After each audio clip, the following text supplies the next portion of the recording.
All praises due to Allah. Assalamu alaikum. Assalamu alaikum. We alive, family. We alive. This is your brother Malcolm Flex TV. How y'all doing today? How y'all been? Come on, man. This will be another great show from your dear brother Malcolm Flex TV. And I hope you enjoyed tonight's show. And if you would like to participate in the show, okay, I will be posting a link. The link is also in the description if you want to jump on the panel. Okay, but tonight's show is called the Malcolm X MythBuster. Okay, because there are myths concerning our dear brother, and we refuse to live within reality. Okay, our dear brother Minister Malcolm X has become the embodiment of perfection, and he has become someone who can do no wrong in our eyes. So I wanted to do this video tonight in this discussion, because it's a very serious discussion, because there's a lot of disunity among Black people within our community just based on this topic. I would like to send a shout out to my dear brother Josh Mason.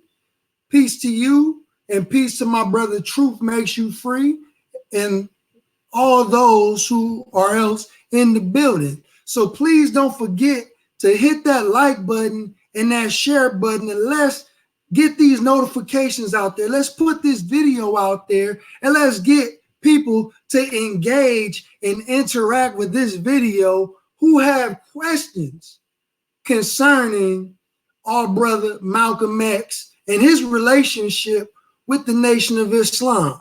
So before we begin, I want to start this video off with an intro, if that's okay. And if you can't hear it, just let me know, because I'm using a new software. You know, if you go back in time, when Brother Malcolm was assassinated, New York had 11 daily newspapers.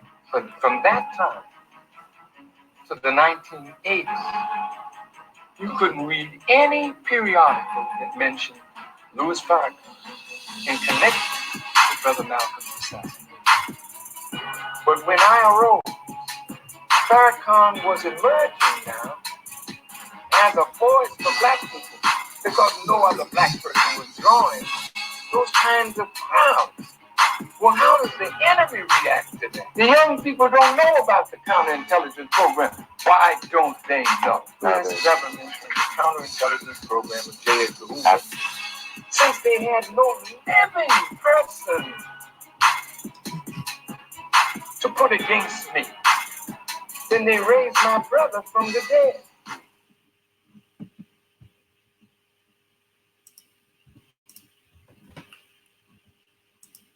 So we back, dear family. We back. I hope you enjoyed the little intro that your brother put together. And let me put this video out, and let's share this video, because we want to get more people engaged in what's going on tonight. Okay? And your brother is here to answer any questions that we may have concerning our brother, because there are many debates that are going on and that are taking place right now. You know, and many people feel and believe that the Nation of Islam isn't a credible source, to speak on the Malcolm X myth, the Malcolm X deception. Okay, so family, all those in the chat room, even if you are in the Nation of Islam, this is also, I would want you to also participate and include yourself in the conversation and ask questions. That's why I'm here tonight. I have nothing but time tonight, and I want to be able to answer questions because I want this video to be educational and informational for those who don't know what actually went down with Malcolm X and our brother, Malcolm X in the Nation of Islam. And also, if you would like to join the panel discussion tonight and engage in the Q&A, all you got to do is press the link in the description, okay, and I will include you. I just ask all those who would like to be a part of the discussion to be respectful. This is not a forum to where we are doing debates, okay? So we are being civilized, okay? This is a question and answer. This is a question and answer. We are not here to injure the legacy of our dear brother, Minister Malcolm X. And we are not here to disrespect our brother. We are here to be respectful to one another, be respectful to the parties that were involved at that time, So let's get it, family. Let's get it. Your brother's right here. I am a member of the Nation of Islam, and I would like to answer any question that anybody may have out there. That's what this video is for. Well, I would like to know what do we want to know concerning this issue that we are addressing tonight. Anybody, somebody asks a question.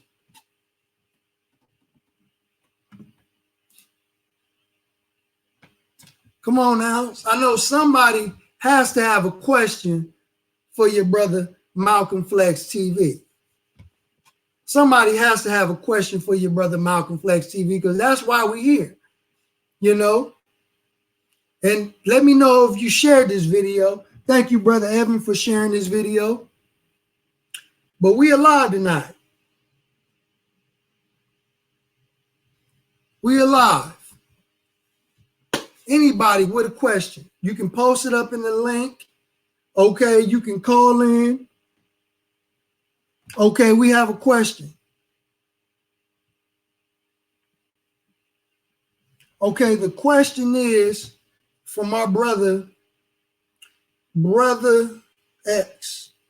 And he asks, do you still think Malcolm X is being used as a tool against the minister? Absolutely. Absolutely. I want to be able to post that up. Yes, absolutely. I do believe that Brother Malcolm X is being used as a tool against the minister. And the reason is this. And this is according to the Honorable Minister Louis Farrakhan, not only the minister, but white newspapers.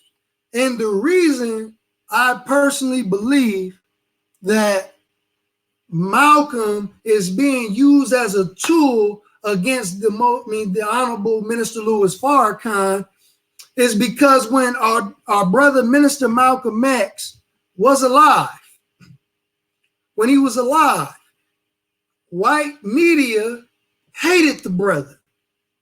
Okay? And as soon as the brother was assassinated, we should have seen the things that they were saying. They were rejoicing that the brother life was taken. Okay, so we have to first establish and understand that white folks and Jews at the time hated Brother Minister Malcolm X. Okay, so and then after the brother died and was assassinated years later, okay, they began to start making stamps with his face on it. Okay, they began selling X and Malcolm X paraphernalia when the movie was getting ready to come out. Because in the 80s and the early 90s, they did everything they could publicly in the media to try to curtail the Honorable Minister Louis Farrakhan in debates and discussions. Like, for example, when the minister went on the Phil Donahue show, okay, and he went on Barbara Walters, okay, and several other white shows that was ran by white people and Jews. And the Honorable Minister Louis Farrakhan was defeating them in debates and defeating them in conversations all over the country. It was being televised. So they couldn't find a living man to go up against the Honorable Minister Louis Farrakhan. Because back during the time Brother Malcolm was assassinated, Minister Farrakhan's name was never in the discussion, for assassinating Brother Malcolm. But as soon as the Honorable Minister Louis Farrakhan rebuilt the Nation of Islam and he began to grow in the minds and the hearts of the masses of the people, then they needed a way to try to distract from his rising and try to discredit him. Okay, we have another question. Okay, so Brother A. Musa Ahmed said, what year did Brother Malcolm write his apology to the Honorable Elijah Muhammad? Well, we also have to understand which apology, because Brother Malcolm had written several apologies and recorded verbal apologies to the Honorable Elijah Muhammad and sent them through tape. So we have to figure out which one that you're talking about. Okay, one of them that we have is a 40+ minute video that Malcolm made towards the Honorable Elijah Muhammad, where he identifies the messenger's wives in there, right? And from my understanding, from the chronological timeline, from when Malcolm got the 90 days and then when he was sat down indefinitely after the 90 days was up, that was in sometime in 1964. Okay, but he had other apologies to the Honorable Elijah Muhammad as well. So we will have to determine which one. Brother has another question. Brother said, the New York Times said the apostle of hate is dead. The devil didn't have any love for Minister Malcolm. Absolutely. And that's the point that your brother was trying to make just a moment ago. You know, Brother Malcolm has been weaponized against the Nation of Islam and the Honorable Minister Louis Farrakhan. Okay, he has been used as a mockery towards the Nation of Islam, and that has been something that was so detrimental that we haven't been able to shake, and conversations are still taking place today. But there are many historical inaccuracies on the life and legacy of our dear brother, Minister Malcolm X. Walaikum salam, Brother Mustafa. Do we have another question? Okay, Brother Josh Mason asks, Malcolm X circumstances with the nation was used by COINTELPRO to murder Malcolm X. And that is a wonderful point. Let me grab my notebook right quick. That is a wonderful point. And that is something that is overlooked, right? That is a fact that is overlooked. And I'll explain why. As a matter of fact, I'll show you better than I can tell you. Let me pull up a receipt right quick. Let me see if I can find this receipt right quick, because this is important, because Brother Josh, you don't even know what you just said, brother. You know, and I'm gonna show y'all better than I can tell y'all, because a lot of people really don't show y'all these receipts that much. You know, they just get to talking, you know. But Brother Malcolm Flex, I'm not into just hearing myself speak. I'm going to reveal the truth, okay? So the brother said Malcolm X circumstances with the nation was used by COINTELPRO to murder Malcolm X. Now, take a look at this, family. This is an FBI document. This is one of the FBI documents right here, right? And I'm going to read this to you, and then I'll explain why. I'll explain why to you, okay? This is memorandum to Mr. Sullivan, okay, about the Nation of Islam. Okay, and this memorandum, this is what it says. Observations. Information obtained through highly confidential investigative techniques. Listen, information obtained through highly confidential investigative techniques covering Elijah Muhammad has indicated he has fathered children by several of his female followers out of wedlock. We have been attempting to develop corroborating evidence of this, which could be used to expose Elijah Muhammad's lack of character to members of the Nation of Islam. Pause. I'm going to read that again. We have been attempting to develop corroborating evidence of this, which could be used to expose Elijah Muhammad's lack of character to members of the Nation of Islam. Nation of Islam members are severely punished for engaging in extramarital activities. This incident indicates at least two of his mistresses are fed up, right? This is the language that they use.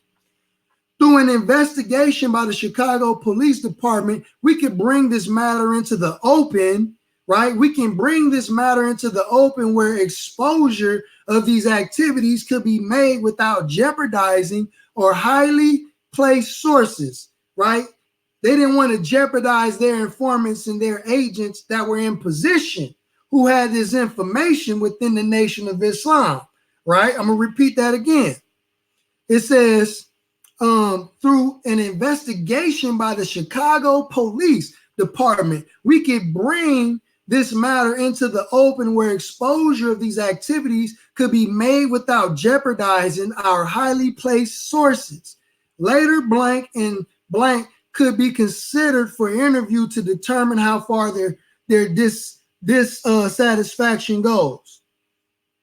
Okay, and it says the Chicago Police Department may find it propitious to interview these women, and information it obtains could be used to further expose Elijah Muhammad. Okay, back to the audience and why I read this information and why it's so important that I read this information. So one thing that we have to understand, that when you do your research, all I ask you to do is type in Elijah Muhammad FBI files, right? You will learn that they have been following the Honorable Elijah Muhammad long before Malcolm X came on the scene. They had already had agents and informants around the messenger of Allah. That's one point that we have to add. Two, what I just read to you was this, and it goes to what Brother Josh just said, that when the enemy had found out about the wives, not mistresses, when they found out about the wives of the Honorable Elijah Muhammad, they were trying to find corroborating evidence to go with what they had already had, to use it to discredit and expose the Honorable Elijah Muhammad. Where does Malcolm come in this? Malcolm was a part of a conspiracy and he didn't even know it. Because when you go back and you look at Malcolm's interview with Mike Wallace, and not only he said it on Mike Wallace, he admitted this to the Honorable Elijah Muhammad himself in an apology, that he received this information from Wallace D. Muhammad, the messenger's son. Okay? And not only was the FBI using informants and agents, right, to try to discredit the messenger's character, but what they were also doing, they were sending anonymous letters to the messenger's family and members of his staff on his laborers board. So the family noticed when Wallace got out of prison in 1962 that he was acting different. And Malcolm stated that not only was he acting different, but he didn't even believe in Master Fard Muhammad being alive, and he was acting strange. And he's the one that told Malcolm about the messenger's wives. And Malcolm had admitted this on public television. Okay, so Brother Malcolm, to what Brother Josh Mason just said in the chat, Brother Malcolm was a part of a conspiracy and didn't even know it. So let me kind of back it up because we got a lot of questions.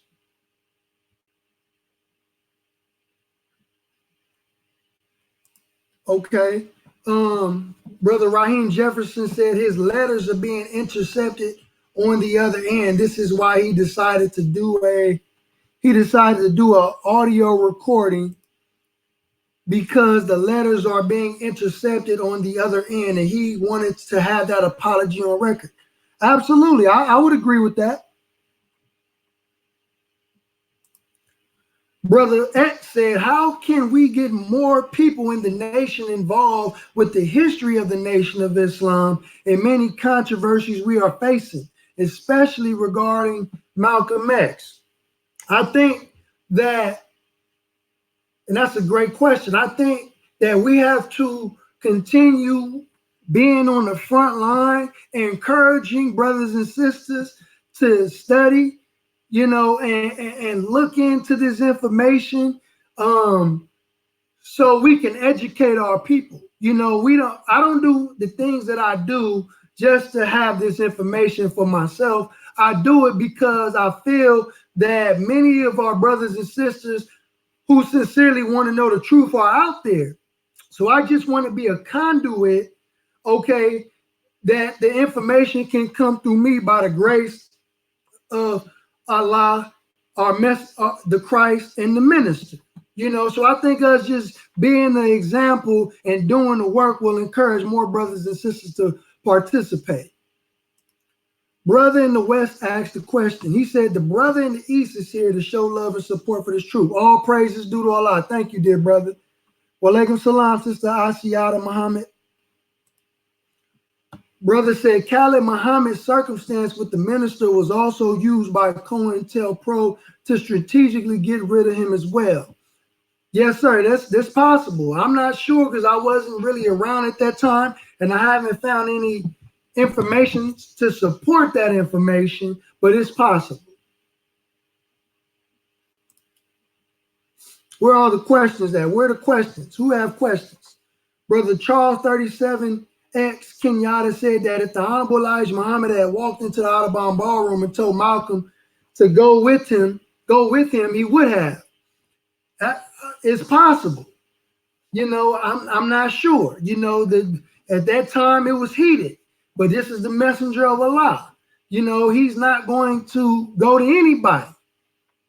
They try to get the messenger to go to the White House and meet the president, and the messenger said, no, tell him to come here. All praises due to Allah. But let's ask some questions. Okay, Z Truth asks, why was Malcolm poisoned overseas? Well, Brother Malcolm was poisoned by the CIA. Okay, when Malcolm went to France, he was not allowed into France because they said that they didn't want his blood spilled on their soil. They didn't want him dying in their country. Walaikum salam, Brother Gab. So that's what the CIA does. They like to catch people in their most vulnerable positions. You know what I mean? So, and that should have been evidence to show people, because Malcolm said it in the movie, right? that he believed that what was taking place and all the people that was following him was beyond the Nation of Islam's power. And right before he went on stage to give his last speech at the Audubon Ballroom, one of his assistants said that he was about to come out and say that it wasn't the Nation of Islam that was trying to kill him. Okay, he didn't believe it was the nation no more. So at that time, we got to understand that there was so much going on that it was hard to tell who it was, and we didn't know about COINTELPRO, the counterintelligence program with the FBI under J. Edgar Hoover and the CIA. We didn't know it was that deep. Let me see. Brother Gab Talk Media asked the question. She says, is there information on what Malcolm was apologizing for? I asked that because there are several issues that were on the table. Great question. See, now I'm going to put it in perspective for those who don't know, right? When Brother Malcolm was put out, now because look, we have it in our minds that there was a secret diabolical plot that was created by jealous members in the Nation of Islam to conspire and try to kill Malcolm X because he was getting all the attention. That is the popular narrative that is circling the internet right now, which is false, right? People don't believe that Malcolm X was put out for his comments about John F. Kennedy, right? But he was put out, well, not put out, he was sat down, he was suspended on F time for 90 days, right? And I got receipts for all what I'm saying, okay? He was sat down for 90 days, Brother Malcolm X, okay? When the Honorable Elijah Muhammad, right, had found out that Malcolm X was going around talking to other members in the Nation of Islam about his business, his domestic life, which is breaking a restrictive law in the Nation of Islam to not backbite, slack talk, and gossip. So not only he was insubordinate with the John F. Kennedy situation, but he was going around spreading rumors about the messenger's domestic life. So when the messenger found out, he gave him two options because the messenger said, I'm not done with him. You know, Malcolm is in the nation, but he gave him two options. He said, either you're going to be out indefinitely, or you can go back to them people that you ran was spreading rumors about me, and you clean up the mess you made. These were the options that the messenger gave Malcolm. He gave Brother Malcolm a way out, right? But he sat him down indefinitely after the 90-day suspension was up, right? He sat him down indefinitely, right? So instead of Malcolm going to clean up the mess that he made, because he had already knew about these sisters, right? This is in the apology. He had already knew about these sisters. But instead, Brother Malcolm went and split from the nation and created his own organization, right? But in his so the issue was the reason why he was apologizing, Brother Gab, okay, was because he was going around talking to other members in the nation about the messenger's personal business, his domestic life, which he had no business doing, and that's why he was apologizing. If that answers your question, beloved. Brother also asked, the wives of the Honorable Elijah Muhammad in the murder of Malcolm X. Oh, all the proof that controversial issues will not destroy the nation. Yes, sir. Brother Raheem Jefferson asked, what is your opinion on what's portrayed on the show Godfather of Harlem? Well, I've spoken to my son's mother, who's not in the nation, and she had some questions regarding the Malcolm X story, and as it relates to Bumpy Johnson. And basically, from what I from what I'm hearing from those who have seen it, because I haven't seen it personally. So I won't necessarily go into depth like that about it, because I haven't seen it personally.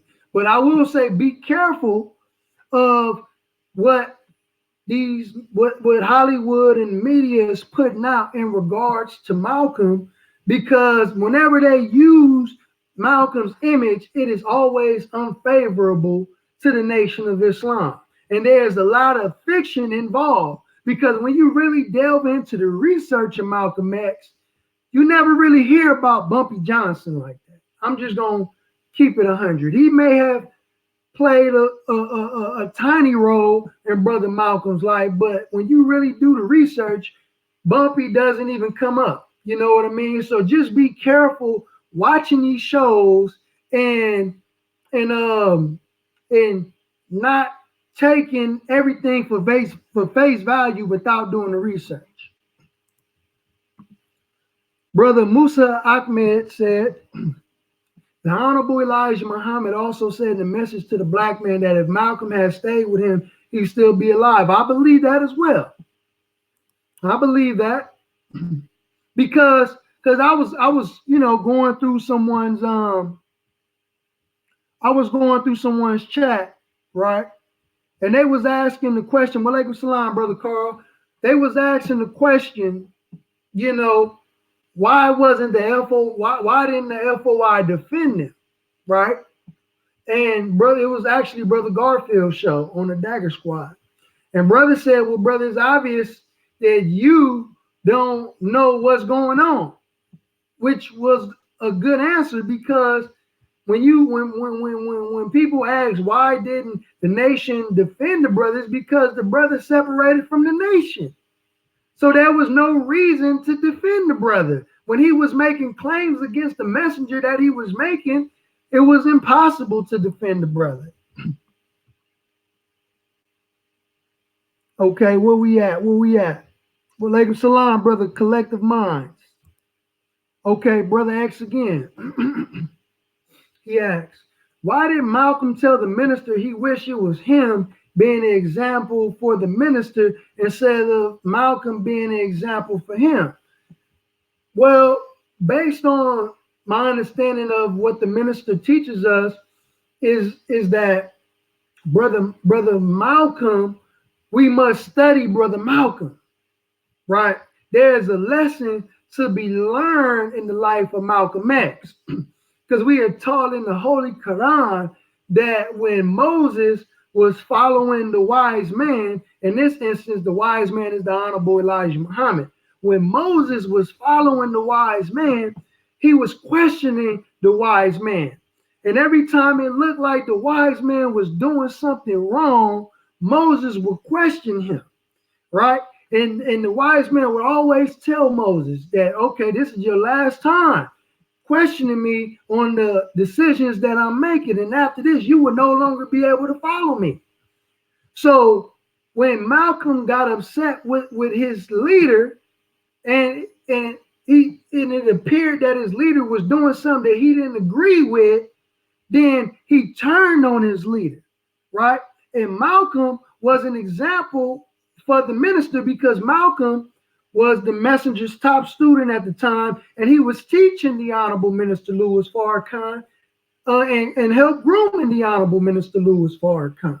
So it would only, it's a sad situation how it turned out for our dear brother Malcolm X, but he had a role to play in the greater schemes of things, and we have to look at his life as a lesson and not follow down that destructive path that our brother went down.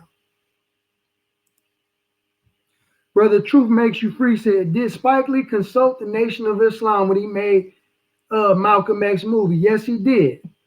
He spoke directly to the minister, and then when they got to the point of the domestic life of the messenger, the minister asked him, brother, how can you judge the Honorable Elijah Muhammad's domestic life and not using the Holy Quran as the criteria or standard, because he is a Muslim?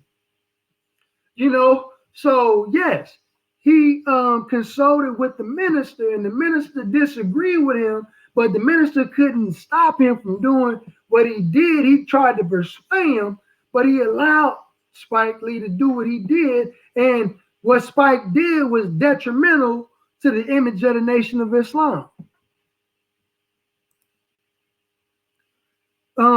Brother Josh said the Honorable Elijah Muhammad said, leave Malcolm alone. Absolutely. Okay. Brother Z Truth asked, if his allegations were true, why would he apologize and ask to come back? I mean, that answers itself. I mean, if he believed what he said was true, then yeah, he had no reason to do that, right? But he was apologizing, right? He was trying to make amends with the Honorable Elijah Muhammad. You know, and here's the thing, right? Based on the time that we living in today. See, we live in a time to where we have slogans like receipts, facts. Okay, we want to see the receipts. Come on, facts. Bring the facts, right? And it's funny and it's hypocritical that we do that now. But back in 1964, when Brother Malcolm was making the claims that he made, right? That brother never brought any receipts and he never brought any facts. Why didn't the brother name the sisters publicly that he was describing to the media? Why didn't he give us any ages of the women? Why didn't he give us the ages of these sisters? Why didn't he give us birthdays? Why didn't he give us anything to work with to believe his claim against the Honorable Elijah Muhammad? Right? He didn't give us any of that. And why did any of the parents of these sisters, if they were teenage girls, why did not one of the parents out of 6 to 7 sisters come out and agree with Brother Malcolm X, okay, and condemn the actions of the Honorable Elijah Muhammad? Right? These are questions that we must ask. Right? These are questions that we must ask. Okay, now, how many of you heard of a man or a brother by the name of Dr. York? Dr. Malachi Z. York. And I'm going to get back to some of your questions in a second. But I want to say this, because I be, scrolling through people's comments, and I'm not going to argue and debate with them. I see it.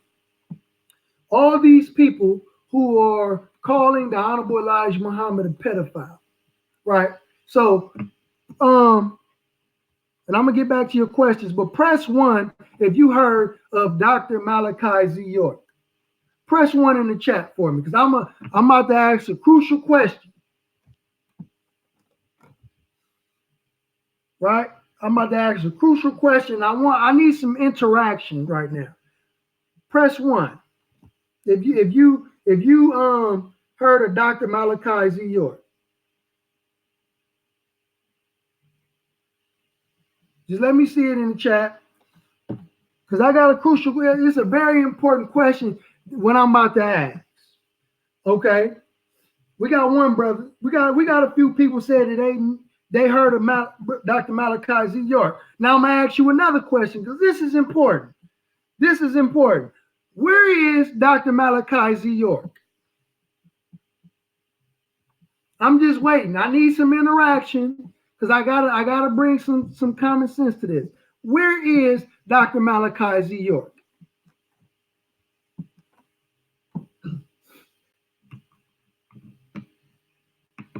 Come on, I need y'all to respond.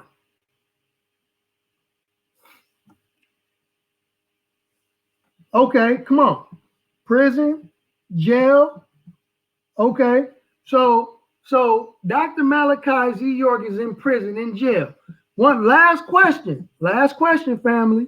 Where who put Dr. Malachi Z. York in jail or in prison? Who put him there? That's the last question I'm gonna ask, and then I'm gonna go into what I'm gonna go into. But who put him there? And then I'm going to go into what I'm going to go into because I got to make this make sense. Anybody. Who put him in prison? What organization, what group put Dr. Malachi Z. York in prison? Come on, man. We intelligent. Somebody, the Truth Makes You Free gave me something that I wanted to hear. The police, the feds, yeah, by help from members of his son, members of his family, right? The feds, right? Okay, now, the Honorable Elijah Muhammad had thousands of pages on him in the FBI documents. The Honorable Elijah Muhammad had thousands of pages on him in the FBI documents. Okay, why didn't the messenger see not one day in prison for pedophilia?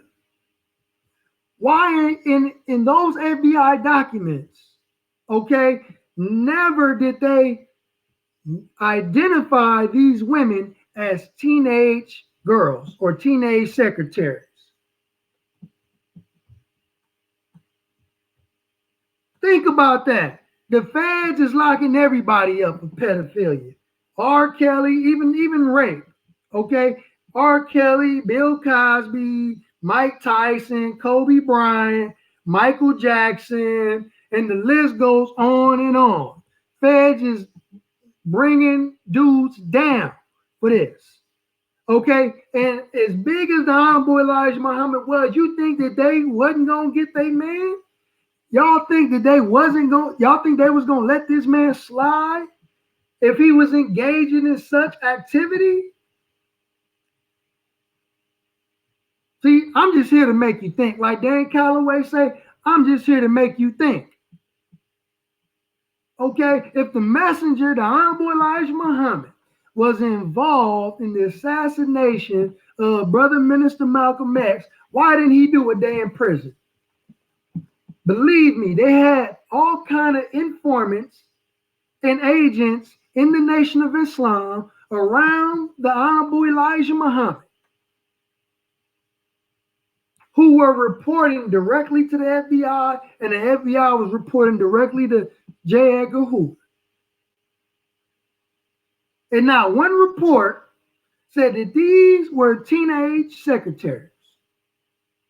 Not one.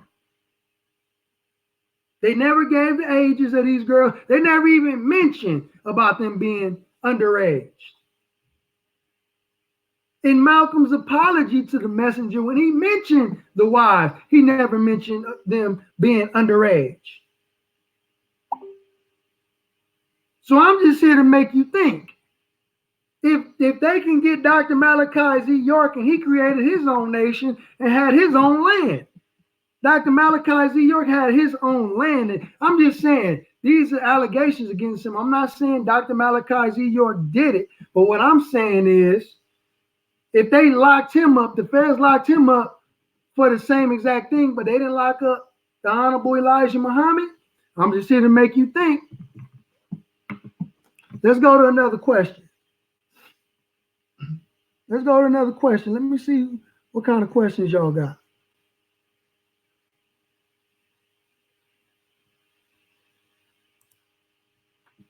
Okay.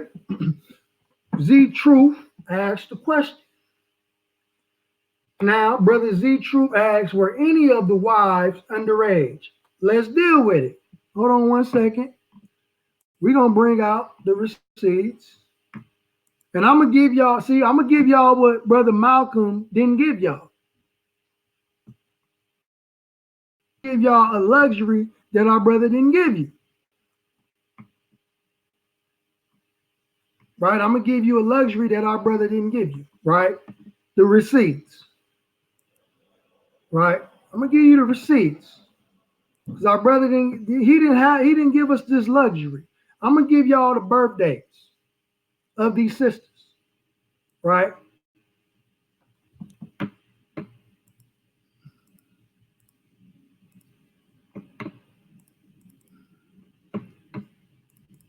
Hold on. I'm going to give y'all some birthdays. Okay. Mother Evelyn, right? Mother Evelyn Muhammad, right? This is the sister that was portrayed. Her daughter was in the Malcolm X movie, right? This is her daughter right here to her right, right? This is one of Malcolm's girlfriends before he married Dr. Betty Shabazz, right? Pull your calculators out, family. Pull your calculators. Get your calculators. Let's do the math. Mother Evelyn was born July 8th, 1934. July 8th, 1934. Right? But let's go and see how old she was when she had her first child. She was 26 years old in 1960 when she had her first child. Okay, she was 26 years old in 1960. Okay, that's one. Okay, Mother Ola Muhammad, right? She was born February 22nd, 1938. Right? We're going to bring them out. She was born February 22nd, 1938. Let's see how old she was when she had her first child. February 22nd, 1938. Sister was 22 years of age in 1960. Right? Because there were 4 women that Malcolm hinted at in his Mike Wallace interview, that he said that the messenger had 4 children in the year 1960. So this is the second wife that had a child in 1960. She was 22 years old in 1960 when she had her first child by the messenger. Okay, let me keep going. Who else? Okay, we got Mother June. Okay, Mother June Muhammad, right? She was born July 25th, 1938. Okay, she was born July 5th, 1938. Let's go see how old she was when she had a child with the messenger. Okay, Mother June. Oh, that's her birthday, excuse me.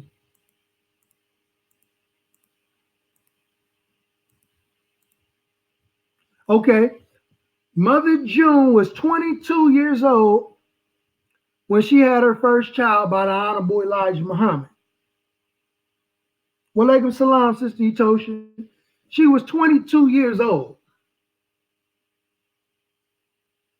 in 1960. But let's keep going.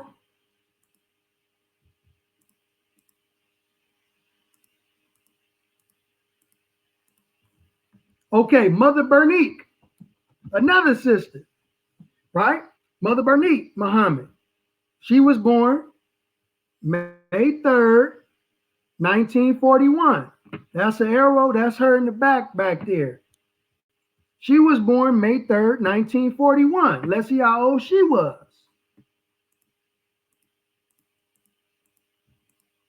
I don't want to skip it. Hold on.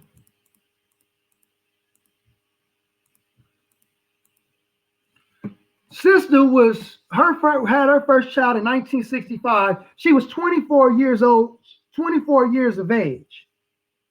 She was 24 years old when she had her first child, by the Honorable Elijah Muhammad. But let's keep going.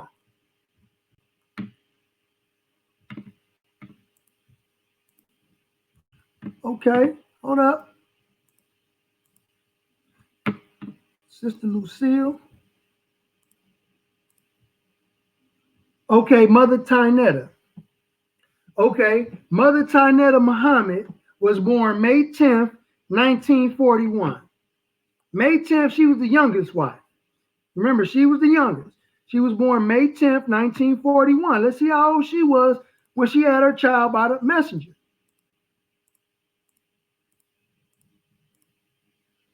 Sister was 23 years of age when she had her first child by the Honorable Elijah Muhammad in 1964. She was 23 years old. Walaikum salam, Brother Art. She was 23 years old. I think we got one more sister, and that's Sister Lucille. Let me find Sister Lucille's birthday.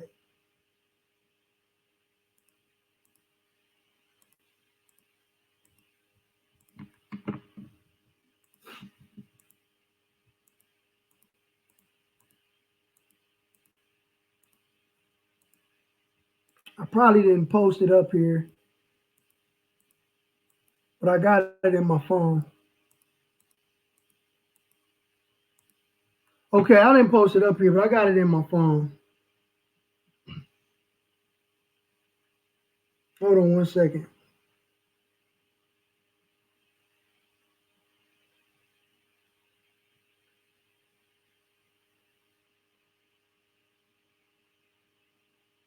Sorry about that. I hate to leave y'all in suspense. Okay, now let me go back to her picture so y'all can see who I'm talking about.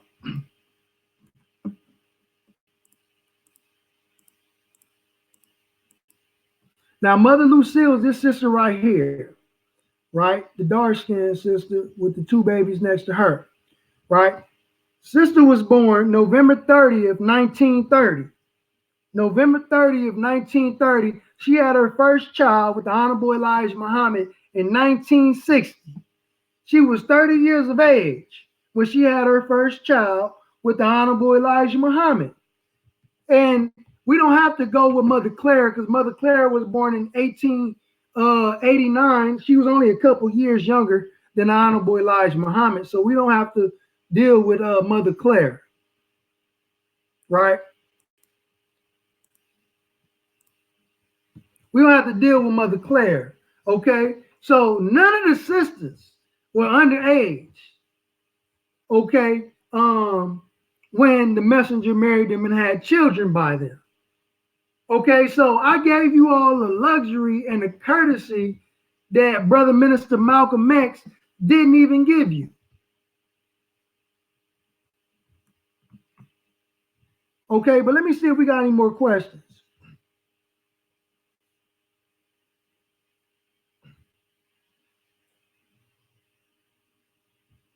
Okay, so Belizean Bang, which minister are you saying is a pimp? Please elaborate so we know who and what you're talking about. Okay, Brother X said, some say Wharf Dean was a U.S. informant. Is this true? And when Wharf Dean went to Malcolm about the wives of the messenger, was that a ploy on the behalf of the U.S. government, or was he just hurt? I think, in my personal opinion, if you can do what Brother Wallace did by totally dismantling all the work that your father built, okay, not only, I think he was so hurt to the point where he was willing to work with the U.S. government, okay, because after he had told Malcolm what he had told Malcolm, and Malcolm died, and later on in life, he told the people that he didn't tell Malcolm this. And not only that, in the FBI files from the COINTELPRO, their whole plot was to discredit and dismantle the Nation of Islam, right? And create factions within the Nation of Islam, because the Nation of Islam teaching was so radical that they wanted to Americanize the nation and water the nation down to where it accepted white people at that time, right? They was going for a more Americanized Nation of Islam, and that's exactly what Wallace brought. He helped dismantle the nation, and about 3 months after, 3 to 6 months after the Honorable Elijah Muhammad had left, he took down the flag, he put up the American flag, and according to members of the Nation of Islam at that time, there were white people in the mosque. So he was working with somebody. Even his family said when he got out of prison in 1962, he was acting weird. He was acting different.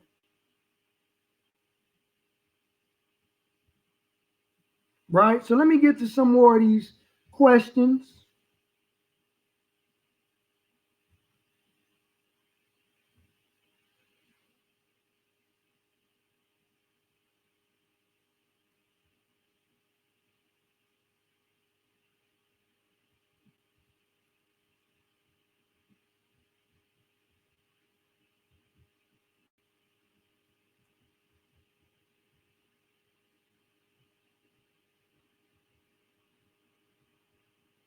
Oh, yeah. Hold on.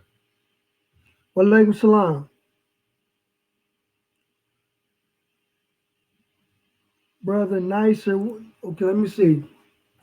Nicer 182 at Brother X. Assalamu alaikum. We can't deal with some say, but there's an interview with Wharf Dean gave in Sapia magazine where comments made to suggest it's possible. Okay.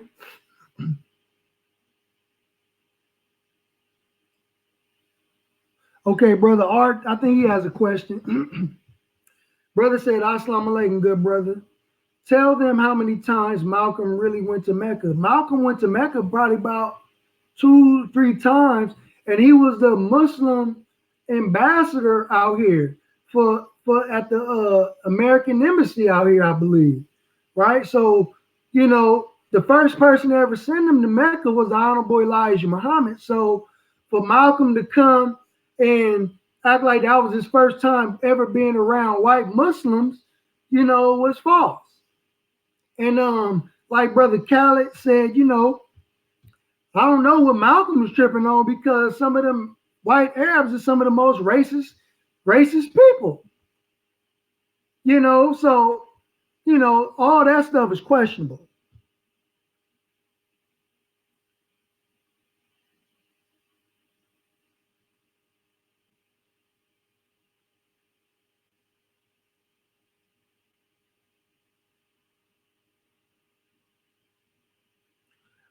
Sister Etosha asked a question, or she made a statement. She said Wharf Dean got 3.5 million to start the Sunni Islam in America. Well, sister, that 3.5 million came from the money that the Honorable Elijah Muhammad had acquired while he was among us. And there was a civil dispute between Wallace and his mother's children and the children of the other wives. There was a big old dispute, and Wallace and another brother was trying to take all the money for them, but the court had ruled in favor of all of the children. You know what I'm saying? All of the children was able to get a piece of the estate of the Honorable Elijah Muhammad, of what was left of the messenger's estate, because many of the real estate and the businesses that the messenger had at the time, Wallace had got rid of. So what was left of the messenger's estate was distributed to the other wives and their children. That is documented fact. And maybe I can probably find it if I look for it.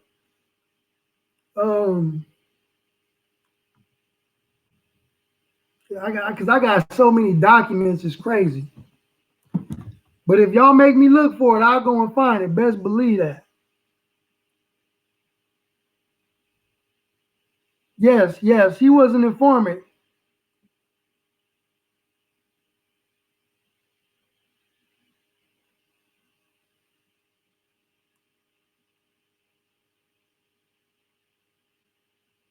Oh, it's another point that I wanted to touch on, right? It's another important point that I'm hearing on a lot of these shows concerning Malcolm X, and this is important. And this is what we got to stop doing, right?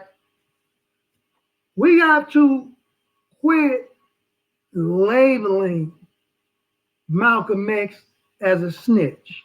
I'm a member in the Nation of Islam. and I'm gonna tell you why I'm saying this and why we gotta quit labeling him as a snitch. Because the term snitch implies criminal activity. Calling him a rat and a snitch, it implies illegitimacy and criminal activity. Right? So that's not the Nation of Islam language to call Brother Minister Malcolm X a snitch. Right?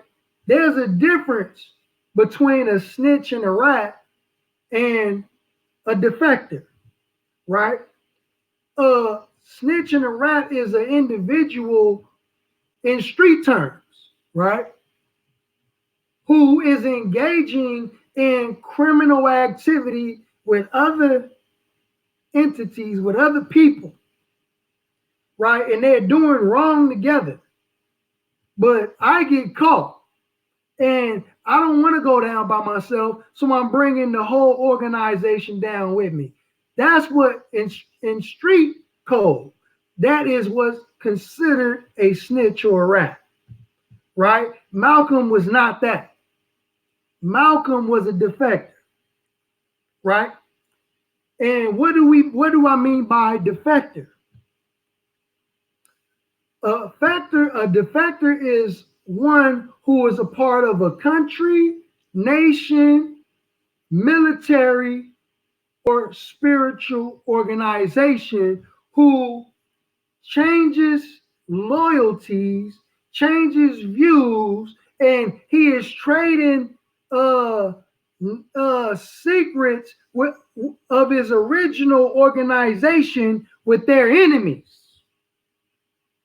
Right? So when brothers and sisters are on these platforms and they are arguing and debating over if Malcolm snitched or is he a rat, no, he wasn't that. He was a defector. The brother took information which should have been nation business that we keep in the house, and that so we can stay on code, right? Because we still black people, right? What Malcolm did is he ran to white people whom he taught was the devil, and he gave in-house secrets to our natural mortal enemies. So that's why some considered him as a traitor, right? Because that's what a defector is. When you go and read and look up the definition, right? Malcolm X was the Eric Snowden of the Nation of Islam. But Malcolm isn't an Eric Snowden, right? Eric Snowden really has a just cause of why he's doing what he's doing, right? But the truth of the matter is Malcolm didn't have a just cause and why he was doing what he was doing. As a matter of fact, we'll explain tonight why Malcolm did what he did. For those who don't know, right? But before I go into why Malcolm did what he did, I just want to answer some more questions for you. See if I can find any questions.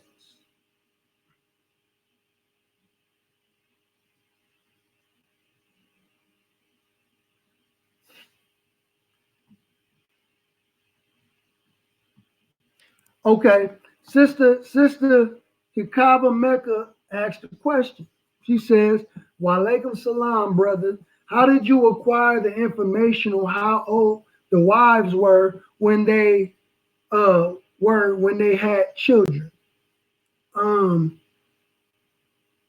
Well, it was kind of like that. I found information.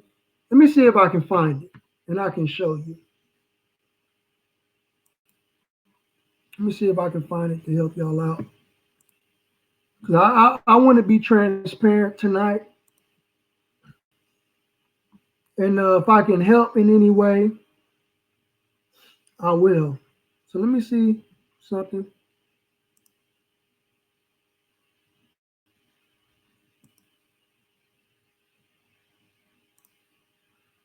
Okay. I'm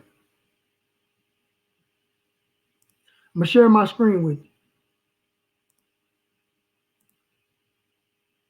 Share my screen with y'all. Okay, now I found this list, right, of who the sisters were and their children, right? And as you observe the list, you see the birth dates of the children, right? And I'm like, okay, now we know when the children were born.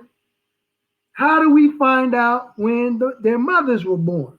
So I went on people search engines, right? And I went looking these people up. I went looking for these sisters on search engines, okay, and I was able to find them and find their ages, right?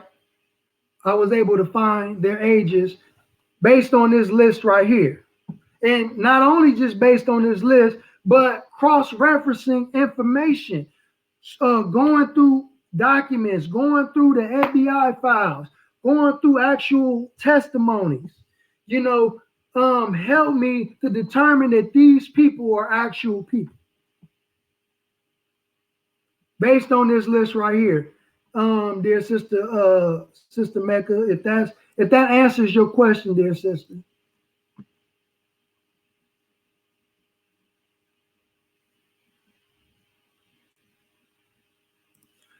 Sister Etosha asks, did the government give Warfdeen Muhammad to start money? Did the government give Warfdeen money to start Sunni Islam and denounce Master Muhammad?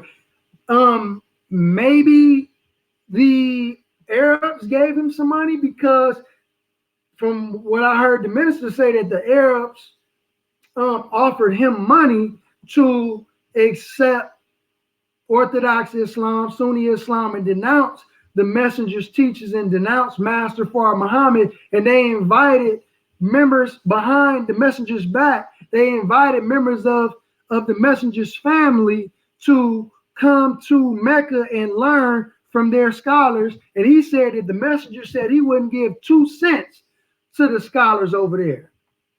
So it's possible.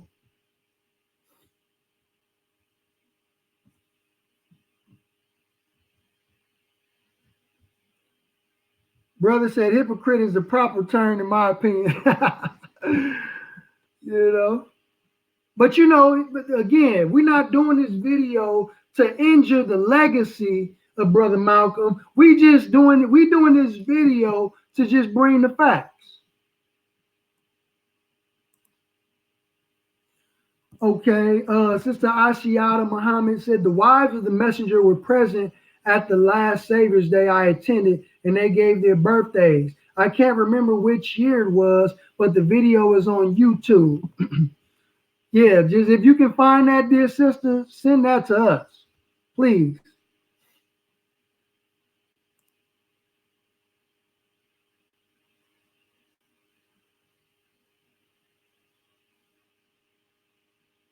Peace to you, Brother Clarence Poole. Okay, Z Truth asks another question. Why was he mad at Elijah Muhammad and not Prophet Muhammad? Who are you referring to, Brother Malcolm? Brother, are you referring to Malcolm X?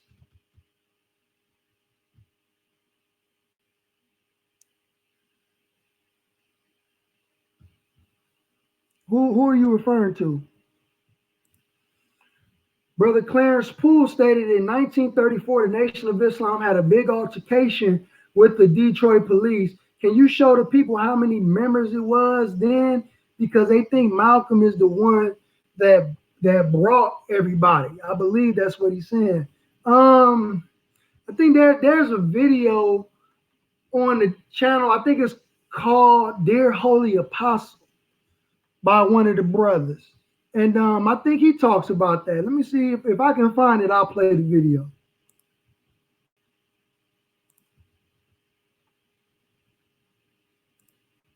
If I can find it.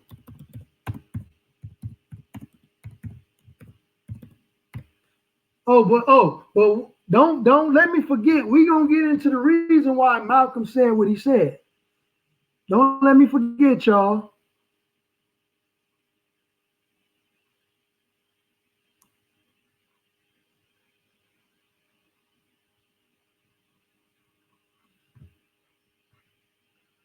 It's a YouTube channel called Dear Holy Apostle where the brother talks about that.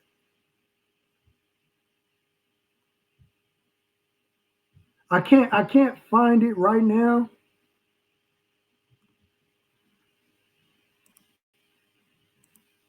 Brother Clarence Poole, if you can post the link up or something, then we'll play it. But there were many members at before Brother Malcolm even showed up. There were thousands of members.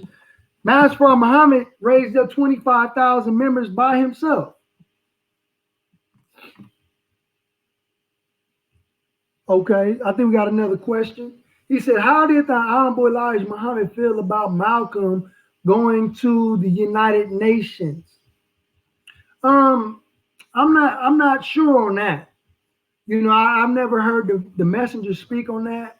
I know how he felt about Malcolm going to the Arab countries, sitting down with the leaders over there, and the messenger felt that Malcolm was going over there trying to tarnish his name with his friends. He said that those were some of his friends over there, and Malcolm was going over there to mess up those relationships.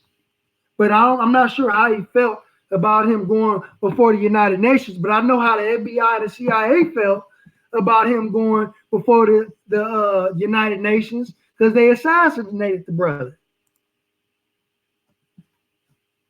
Clarence Poole said exactly, but I don't like when he say he don't deal with Farrakhan because he still speak the truth. That's his opinion. I'm not sure what you're talking about, dear brother. So if you can clarify that for me.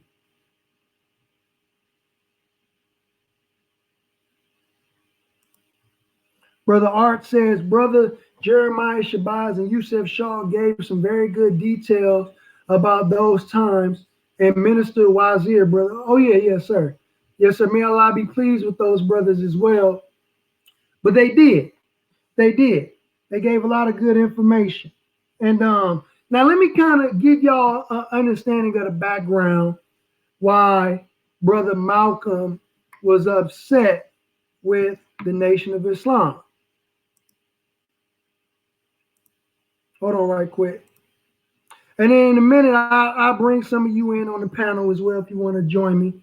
Now, let me give y'all some background on why Brother Malcolm was upset.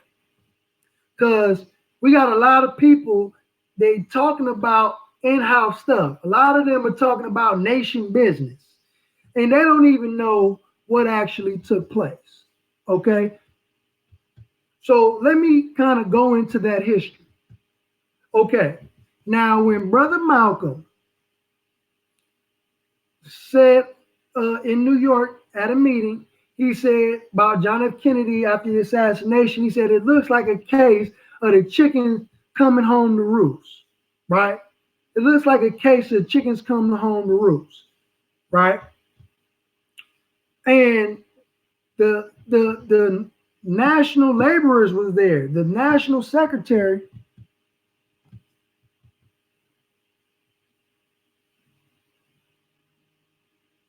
Hold on one second.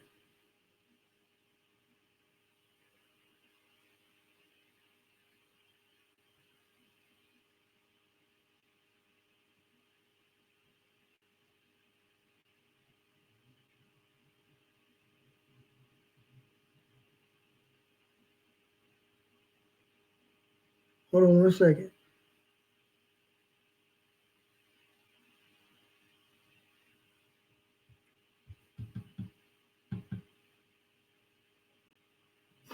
Okay. So the national secretary, John Ali, was at that meeting. And he reported it directly to the Honorable Elijah Muhammad. That's how the information got to the messenger so fast after Malcolm had made that statement, after all the ministers, including Malcolm, was told to not speak on the John F. Kennedy assassination. Right? And according to Yusef Shaw, he said that Elijah Muhammad Jr. had called him directly and told him. Right? So Malcolm was sat down from speaking for 90 days, right? Brother Malcolm was sat down from speaking for 90 days, right? And during that whole time, they was bringing in Muhammad Ali, okay, into the Nation of Islam. They invited Muhammad Ali out, and Malcolm didn't get an invite, right? But Malcolm was approached by the FBI within the 90-day suspension, and they tried to get him to turn on the nation, and he didn't turn. He kept it 100. He stayed 10 toes down, right? You all heard the recording. This is when he was going through his 90-day suspension. So in 1964, when the Savior's Day came up, he didn't get an invite to go, right? He didn't go to Savior's Day that year. Okay, now keep in mind, this whole time, he already know about the wives of the Most Honorable Elijah Muhammad. Okay, he know these sisters personally, right? So keep that in mind, right? But he's still a member of the Nation of Islam, right? So after Savior's Day happened, the very next month, right, Malcolm X decides, and I got documents too, you know what I'm saying? I got documents. Malcolm X decides to split from the Nation of Islam. But he said that he feels that he can help the Nation of Islam better outside of the Nation of Islam. And then he wrote a letter to the messenger saying that he wouldn't have left the nation on his own free will. He felt that he was forced out by certain people in the nation.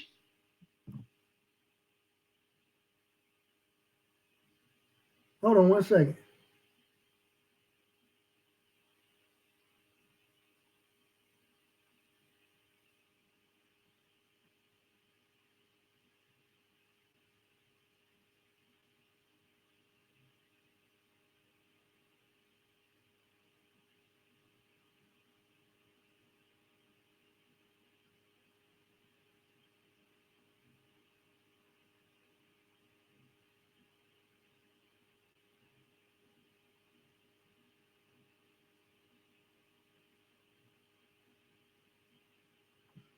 Okay, let me get back to it. Okay, so where was I? Okay, so he wrote a letter saying to the messenger, right, that he felt that he didn't leave on his own free will. He felt that he was pressured out. That's why he left.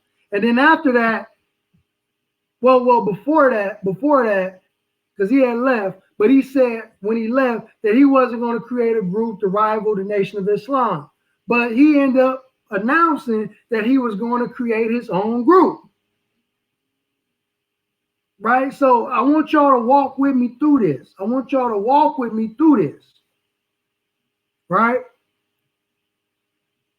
The brother was in the nation. He was sat down for 90 days.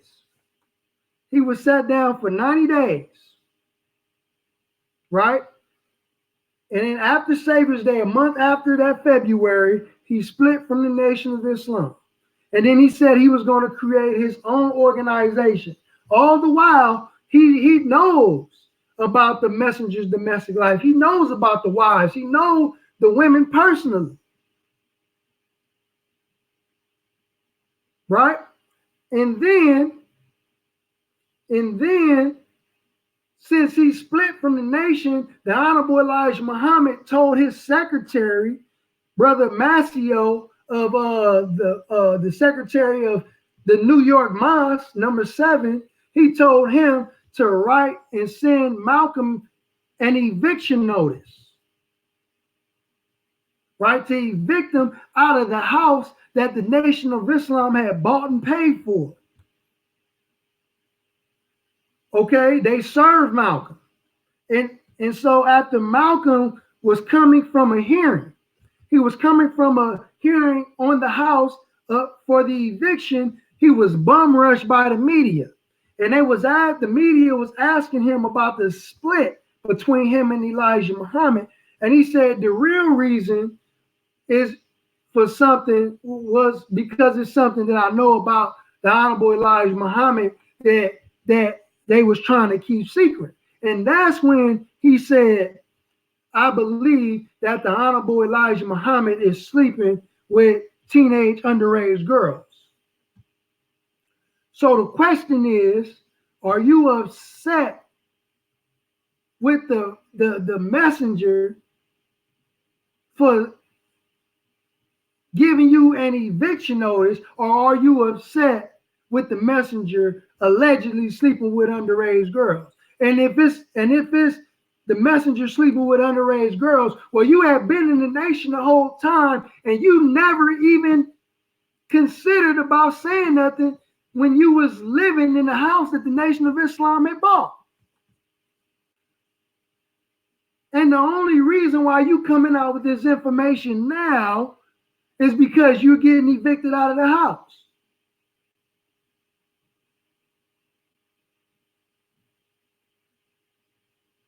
See, and that's what people don't understand. They don't understand the timeline and the chronology of everything that took place. See, so they created this diabolical plot. Even Malcolm created the diabolical plot and inserted it into your mind, and to think that it was a diabolical dark plot, that he had stumbled across some secret information that was going on with the Honorable Elijah Muhammad that he had already knew about. And since he's exposing it, the Nation of Islam is out to kill him. This is what y'all believe. And I say that is far from the truth. That is far from the truth.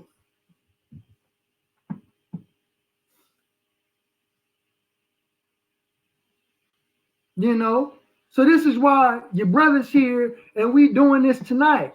So when people try to come with these lame little arguments, they don't know because they don't do the research.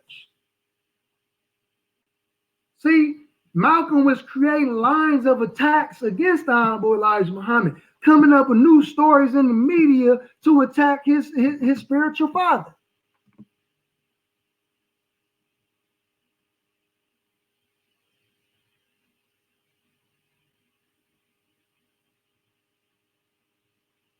We got any questions?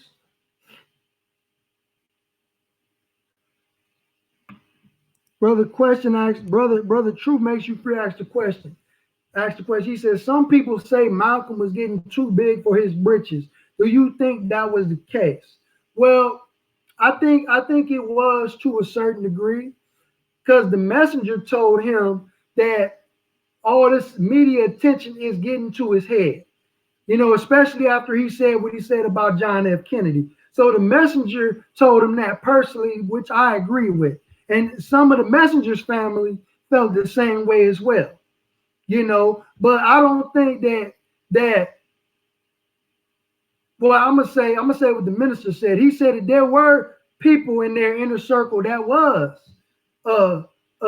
envious of Brother Malcolm, right? But it was not the Honorable Elijah Muhammad, not one bit.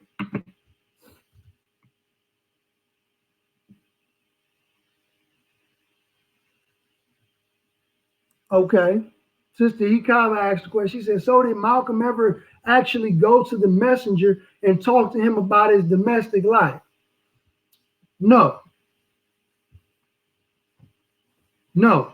In my opinion, I believe he had opportunities to, because based on Malcolm's words that we have audio that we haven't even released yet, that there have been times where he had been around the messenger and he had questions that he wanted to ask the messenger, but he said that he just put it out of his mind.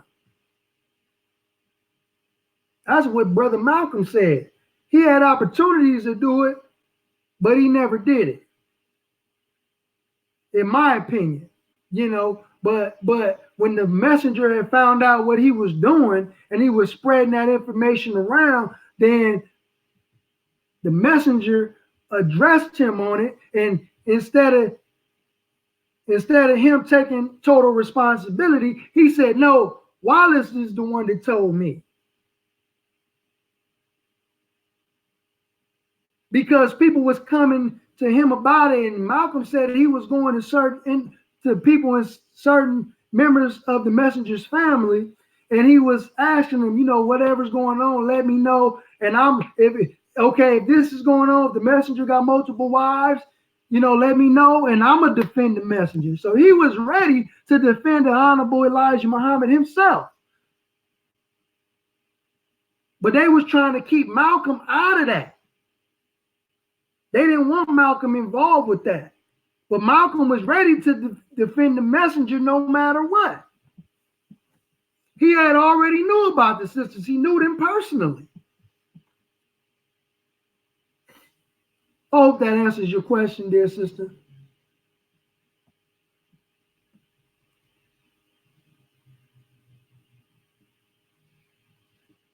Okay, Hairstyles by Owner asked the question. Did you mention in another video you did that one of the wives was a sister Malcolm was interested in, but was hurt because of that as well? Yeah, I did that in the video as well. Yeah, he was interested in Sister Evelyn, and also have reason to believe that he had interest in Sister Lucille as well, right? But right now, I don't necessarily want to go into that aspect of it, because I believe that there is some truth to that, you know, that he has some interest in Sister Evelyn, that they may have talked prior to that. But again, I don't want to do this to injure the brother's legacy. But yes.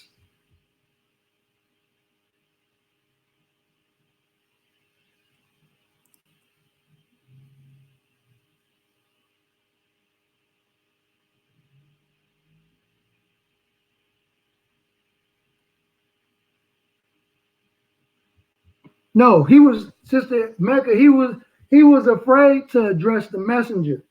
That's what got him into trouble. That's what got him into trouble. He was speaking about it, but he wasn't addressing the messenger directly until he made the apology, the verbal apology. After the damage was already done, then he addressed the messenger.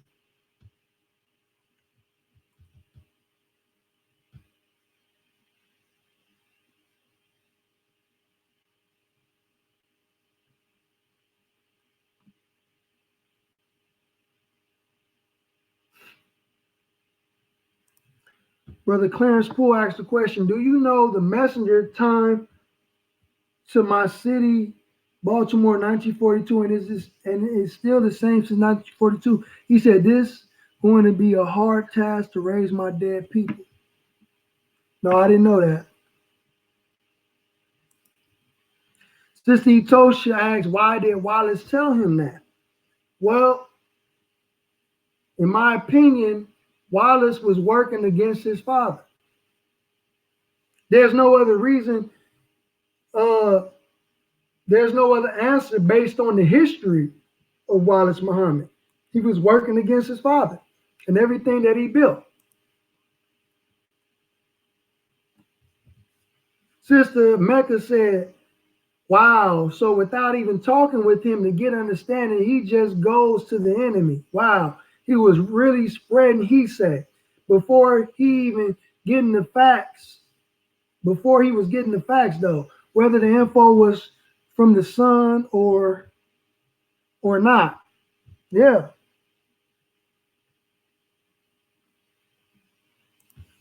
Brother A. Musa Akman says, Zach Kondo says in his book, The Honorable Elijah Muhammad and Malcolm had a sit down, and the Honorable Elijah Muhammad told Malcolm to go back and put the fires out. Yeah, that's what I'm saying.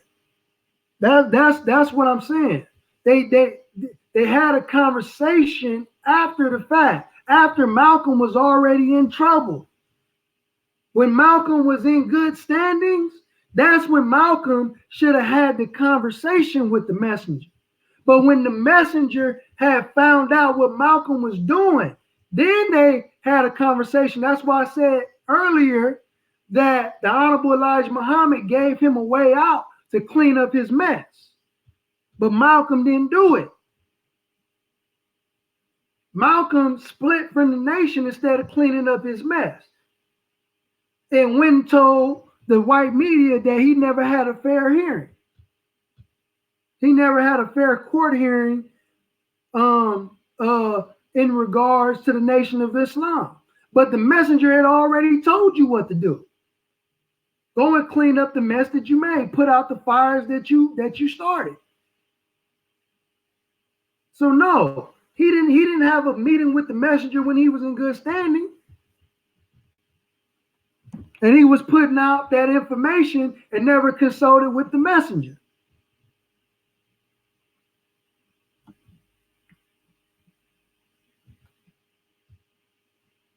Brother Nicer 182 stated, yeah, it's a hard lesson in our history because so many looked up to Malcolm, but Allah saw all of this in advance.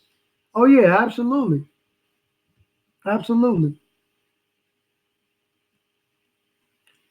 Brother Josh Mason asks, am I correct in calling Malcolm X a hypocrite?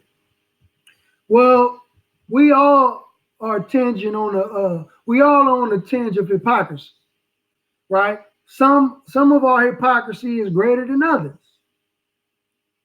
right? But with tonight's show, I don't want to beat up on Malcolm X. That's not why we're doing this, and I don't want to necessarily go ahead and call him this and that. I don't want to do all that. If I say anything, I'm gonna say he was a defector. He defected from the Nation of Islam.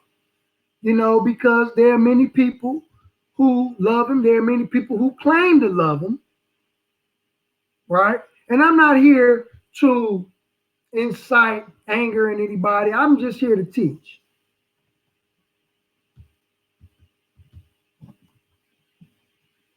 Hold on one second.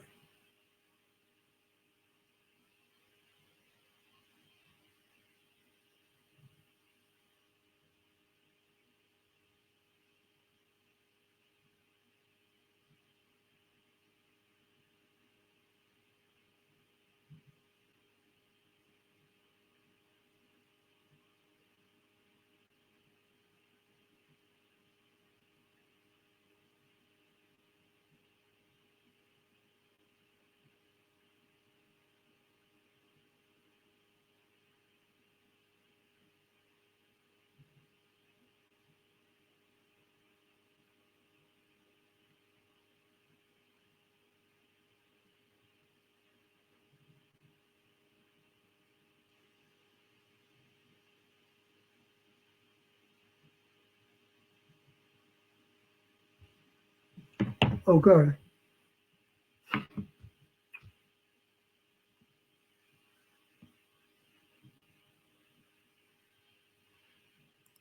She asked, did the Honorable Elijah Muhammad, hold on.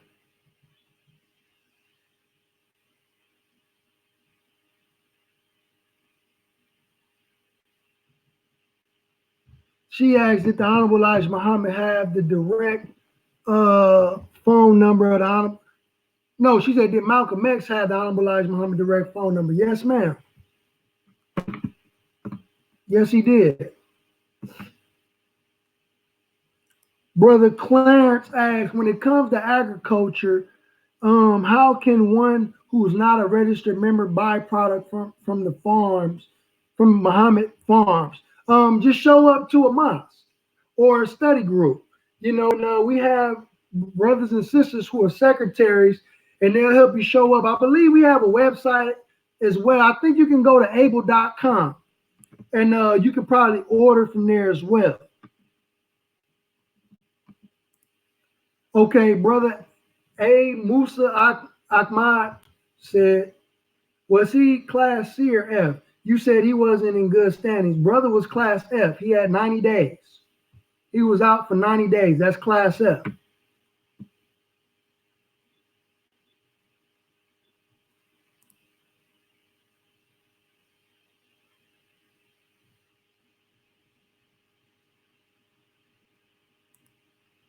Okay, Sister Mecca said, regardless of what transpired, Malcolm did the work of Allah. Although our brother was never able to stand back up completely from his fall, Allah has shown us mercy by giving to us a lesson. Absolutely. All praises due to Allah. That's correct.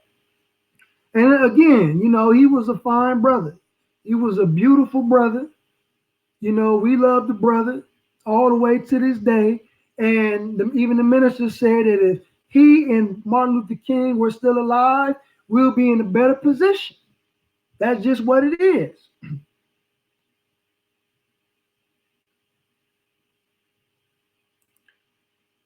Brother asked, how does the copper represents the Honorable Elijah Muhammad? Dear brother Clarence, that's a great question, but I don't believe that's a question that is fitting for this forum right here tonight, dear brother.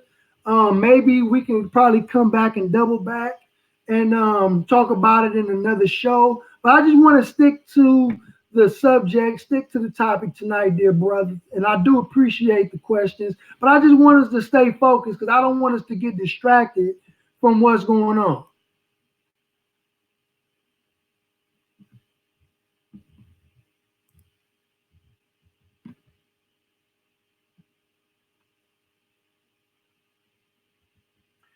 Okay. And also, also,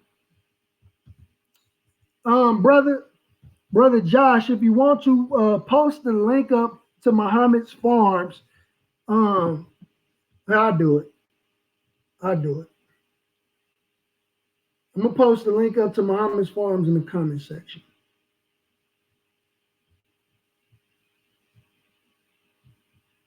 That's the link to Mohammed's farm, family.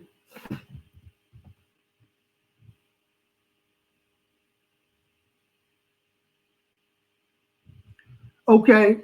So oh yeah, do y'all want to get into the assassination of Brother Malcolm? And if you want to, y'all can jump on the panel. Here's the link.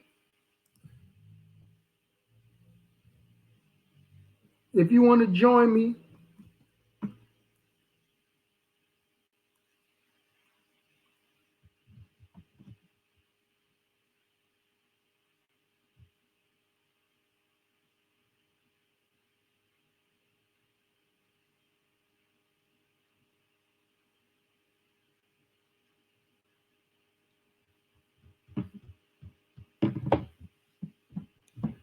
So I posted the link. I think I posted the link. Did the link post, y'all?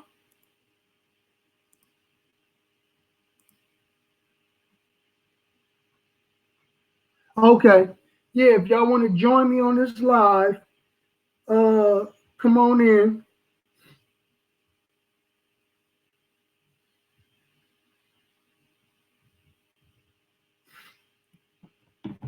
If you want to join me on StreamYard, jump on in and we can have a discussion. Asia Lee. Asia Lee. Okay, what your question is? What did Warf Dean disagree with about the Honorable Elijah Muhammad's teachings? Well, he disagreed that Master Fard Muhammad is Allah. He believed that the messenger's teachings was just feel good teachings for black people. They were just teachings to make black people feel good, that they had no real relevance, and they had no real significance to black people. And he also believed that the messenger wasn't teaching real Islam. So those are the things that he disagreed with the Honorable Elijah Muhammad.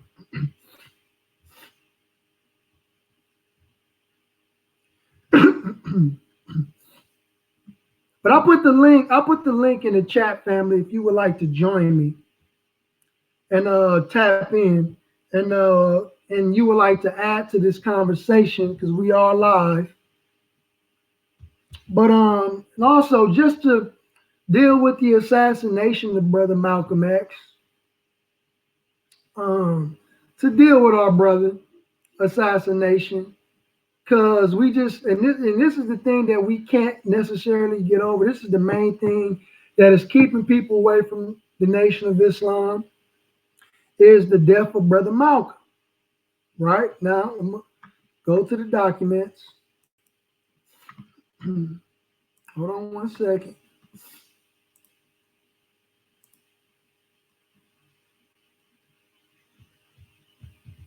Hold on one second, fam.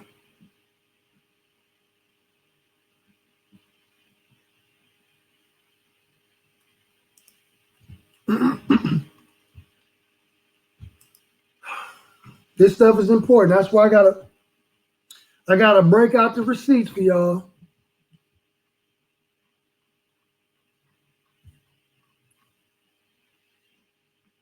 Okay. Let me share my screen.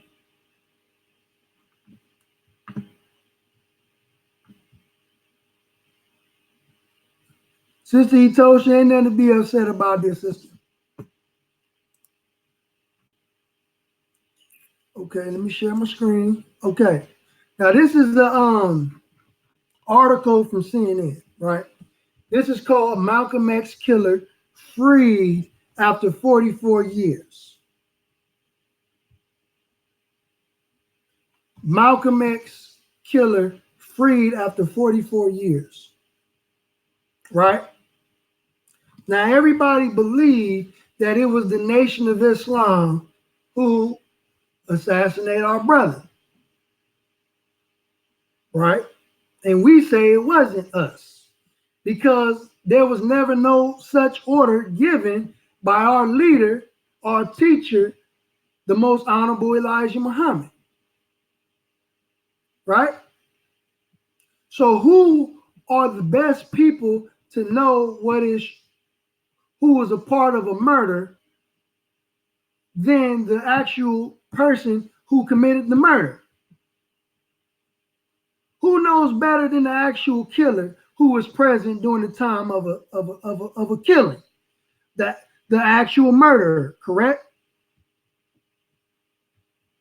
The actual murderer, right? So this article is a CNN article, right, called Malcolm X Killer Freed After 44 Years. Now let me scroll down. His name, by the way, is Thomas Hagen. His name, by the way, is Thomas Hagen, right?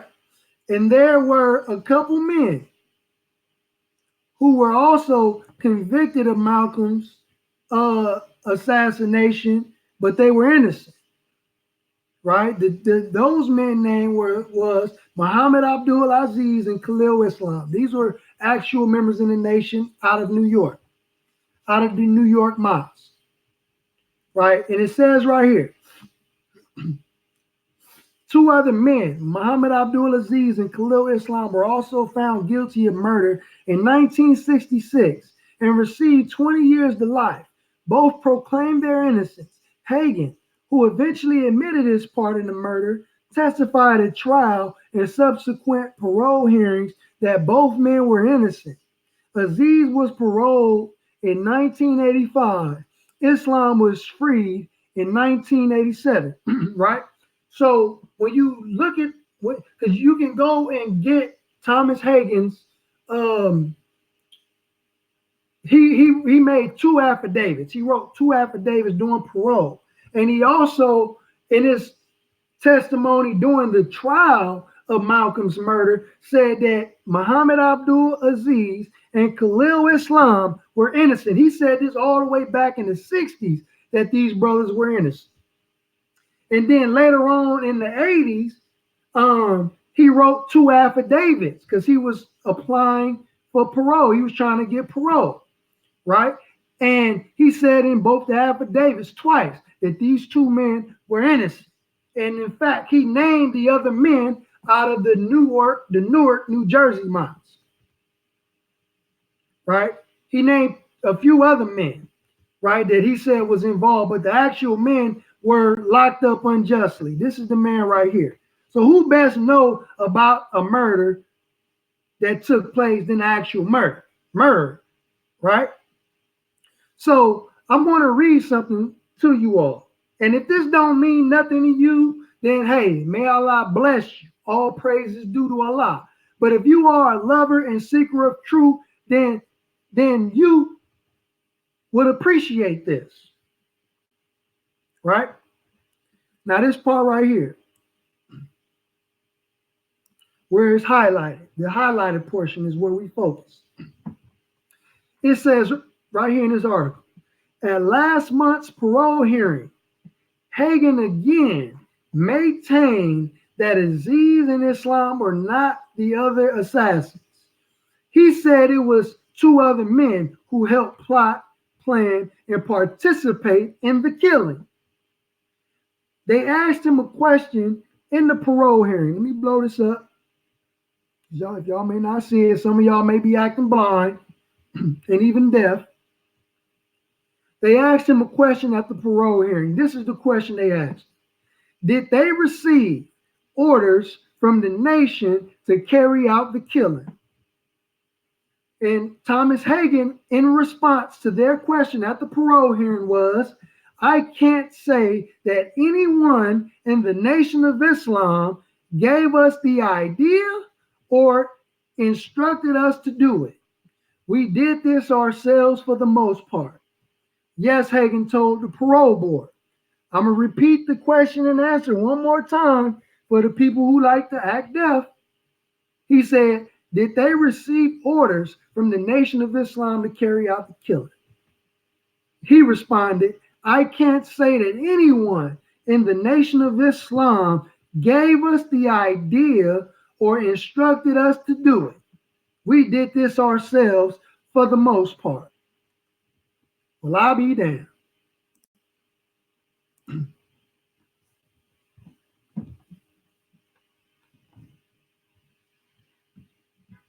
So we have the actual trigger man who was present on that day, who planned and plotted against the life of Brother Minister Malcolm X.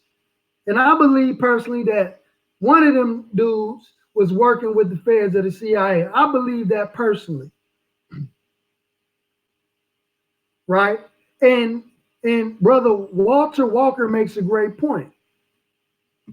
The FBI was recording the Honorable Elijah Muhammad, so if he ordered Malcolm's death, they would have it on tape and him in jail. And that's the point that I'm trying to make. If the messenger was guilty of being a pedophile, if he was guilty of assassination or conspiracy of assassination, they would have threw him in prison. He would be in prison.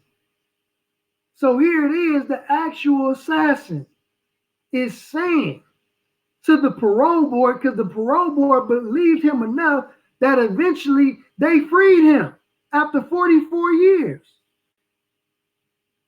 He said that the Nation of Islam never gave us the idea or instructed us to do it. So who are y'all going to believe? If y'all going to believe somebody on YouTube, y'all going to believe somebody on social media, y'all going to believe a movie, or y'all going to believe the actual man that was there? I'll let you decide.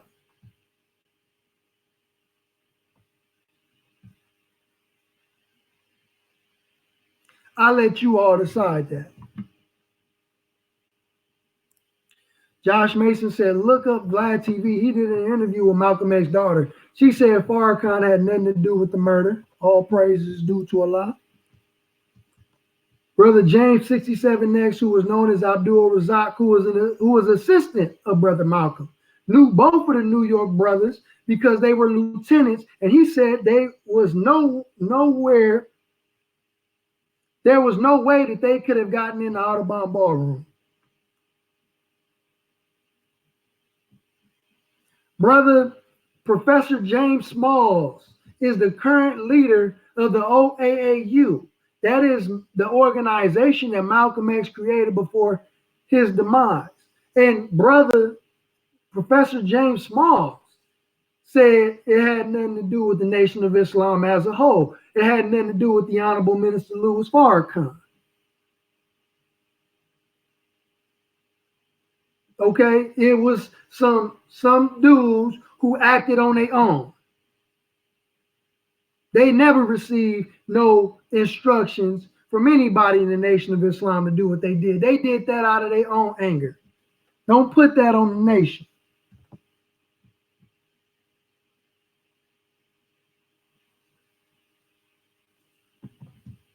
It's possible if William Bradley is still living in New York. I don't know. But I'm just curious why people got all this energy towards the nation, but they ain't got the energy to the actual dudes who did it. You know, it ain't like the nation was sending them packages, putting money on their books, giving them praise. No, we didn't do any of that. They took responsibility. Well, one of them took responsibility for what they did, and he confessed and testified that the Nation of Islam had no involvement, zero involvement. So the link is in the comment section. It's also in the description. If anybody want to jump on, we can jump on right quick.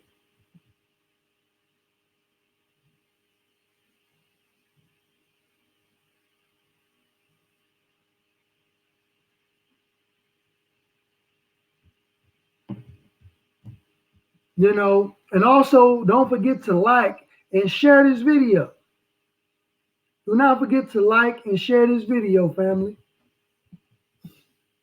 You know, because you know, all these discussions, but everybody is treating the Nation of Islam like a stepchild, you know.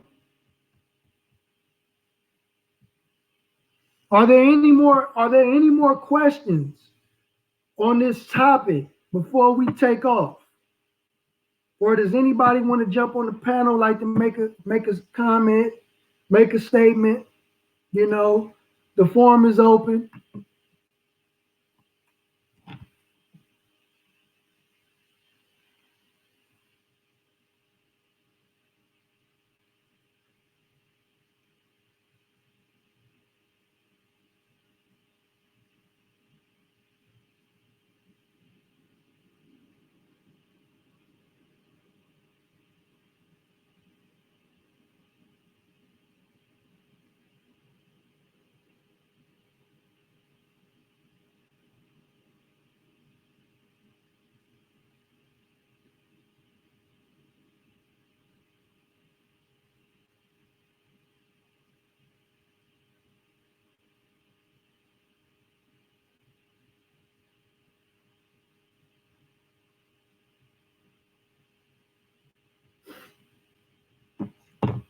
No comments, no questions, no participants.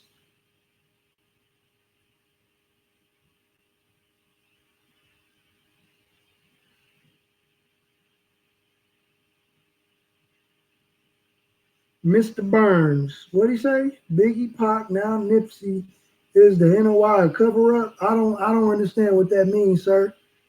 You have to clarify that.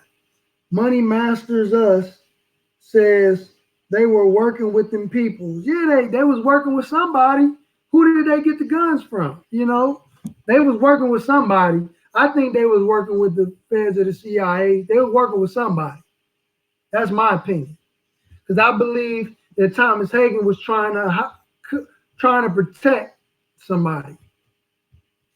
Hey, Musa Ahmad said exactly, brother. They got all the smoke for the nation, but none of the suspects have ever been confronted verbally or otherwise. Exactly. You know, that's what I'm saying. Y'all got all this energy towards the Nation of Islam, and we are being transparent as we possibly can be. Even Thomas Hagen himself said it in the at a parole board hearing that the Nation of Islam did not give us the idea or instructed us to do this. We did this ourselves for the most part. Those are his words, that we did this ourselves. It wasn't the Nation of Islam that told us to do this. Period. I don't see how people can contend with that. But not enough of us know that truth. See, many of us just seen the Malcolm X movie. Many of us seen the Godfathers of Harlem and these other stuff, but we never seen the Nation of Islam's perspective. We never seen the actual whole truth. We never actually read the actual documents. We never heard what the actual killer said. Some other people don't even know that there were two brothers who were actually innocent and they were released on parole because they were falsely accused for the death of Malcolm X. Most people don't even know that. Most people don't even know about them two brothers that were falsely accused. Okay, hold on. I think we got a brother Art. Let me click on it. Assalamu alaikum, black man. Walaikum salam, sir. How you doing, beloved? Oh, praises due to Allah. I could complain, but I won't. All praises due to Allah. You know, that's what a Muslim say. Yes, sir. Just came to give you some support, brother, because I'm like, man, this is a very important topic.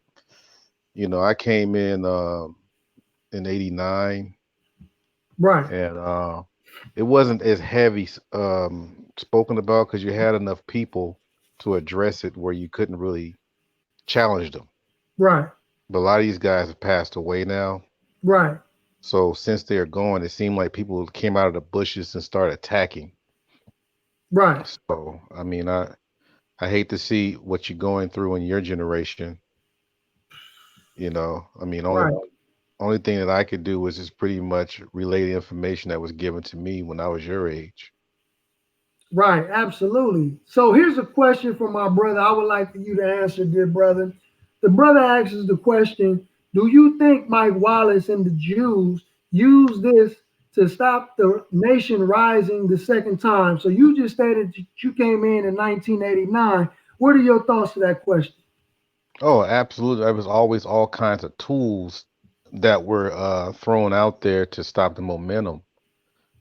And usually, I mean, the brothers back then, they really had a very strong, we call it cracked operation to make sure nothing pretty much come through. And so when Malcolm did what he did, it was shocking to a lot of people. It was very shocking. Um, so any of these, whether it's Jew, white, or whatever it is, there was some kind of need to really just get the nation out of the way because too many people were calling each other brothers, for the first time, like in Right, large numbers. A lot of people were really embracing blackness and leaving the church. And every year the church numbers started to get lower and the mosque numbers started to get higher. right, And people think that after Malcolm left, they felt that the mosque didn't really have what it used to have, but no, the mosque got even bigger.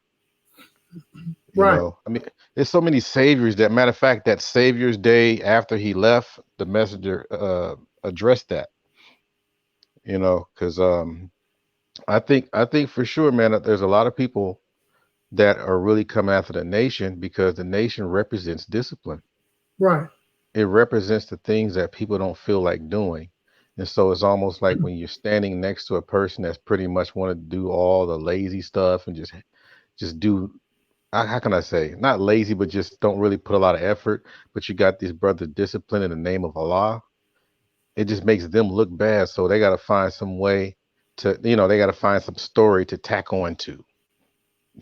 Like right, like for example, he killed Malcolm. Because I listened. I mean, I'm quite sure I hear some of the same things you hear, and they really you put it as you pick and choose your truth. You pick and choose what you want to ride behind. All these things that you just laid out tonight alone should really end all the discussion and just let people just move forward. But and I even hear people try to emerge other sects of Islam, like the 5 percenters and all these other kind of people. What's the other ones? The Morris Side Simple. They right, tried to use them to bring down the status of the Nation of Islam, right. like they had something to do with their demise.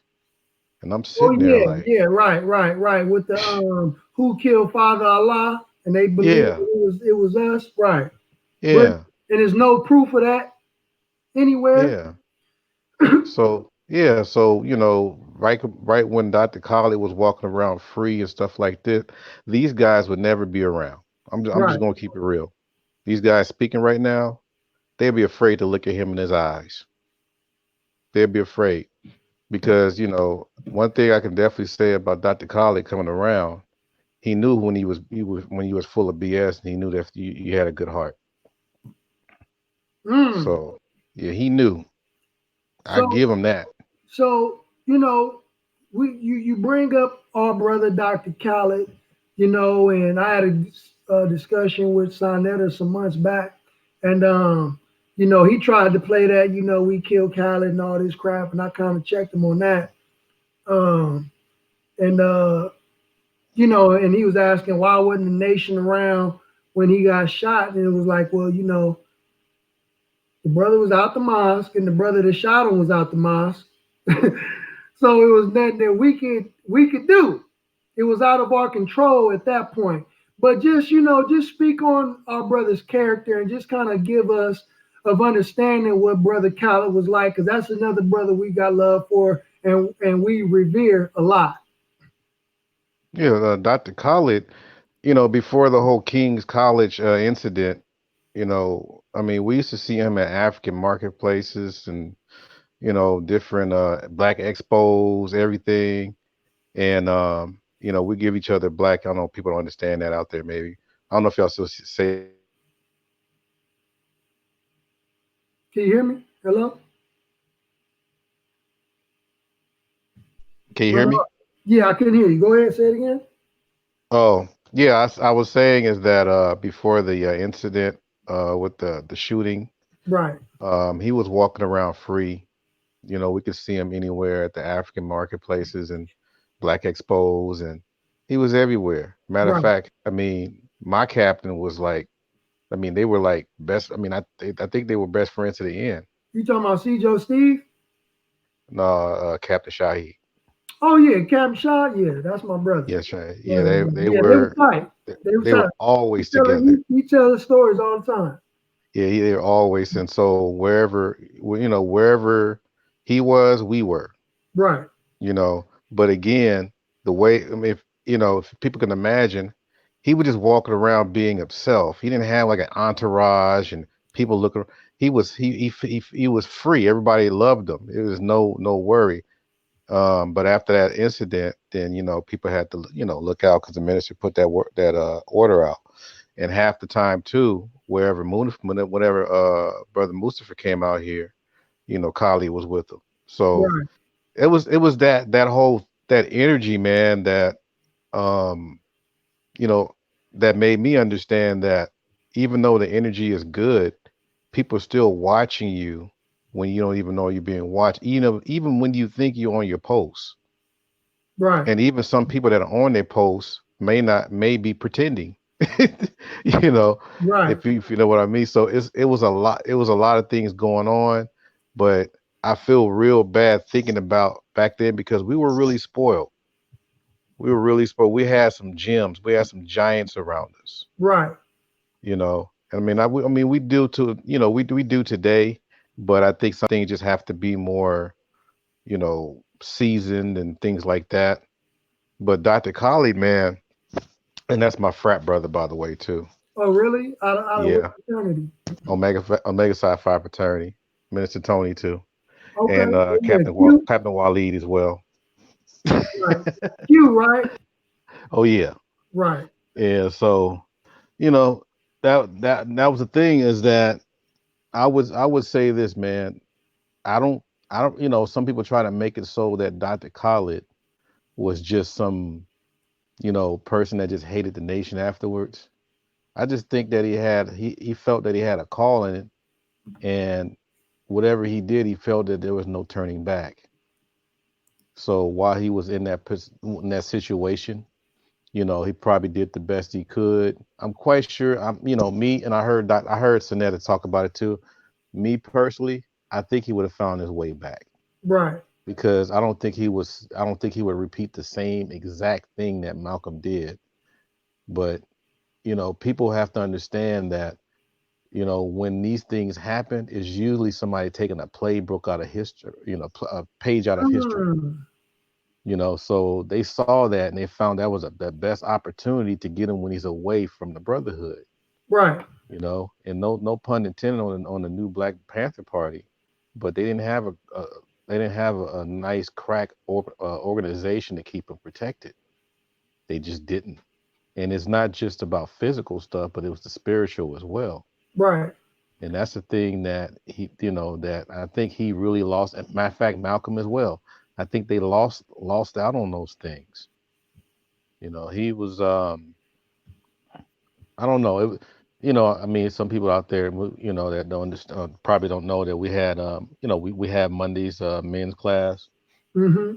and he was always there. Sometimes he was there with Captain William, the from headquarters, and he looks at everyone in the eye. He walks in, how you have some ministers that only stay in one area, Right. but he was all in. Every now and then he calls the drills and stuff. He calls the drills, man. Who was He was that? call, Brother Khaled? yeah, Dr. Colley, man. Right. He was calling them. So, and that was the thing. We was all riled up, heart pumping and stuff like that. Then he put the message out there, let us know about what does captain mean, maintaining the cap of your head and all that. So he even talked about how, anybody can be agent overnight. You know, I mean, it was a lot of things that he really taught us, man, even on the street. But I don't think people understand that, you know how people look at all these different rappers and all these different athletes, and they're like, yeah, that's my man, blah blah blah.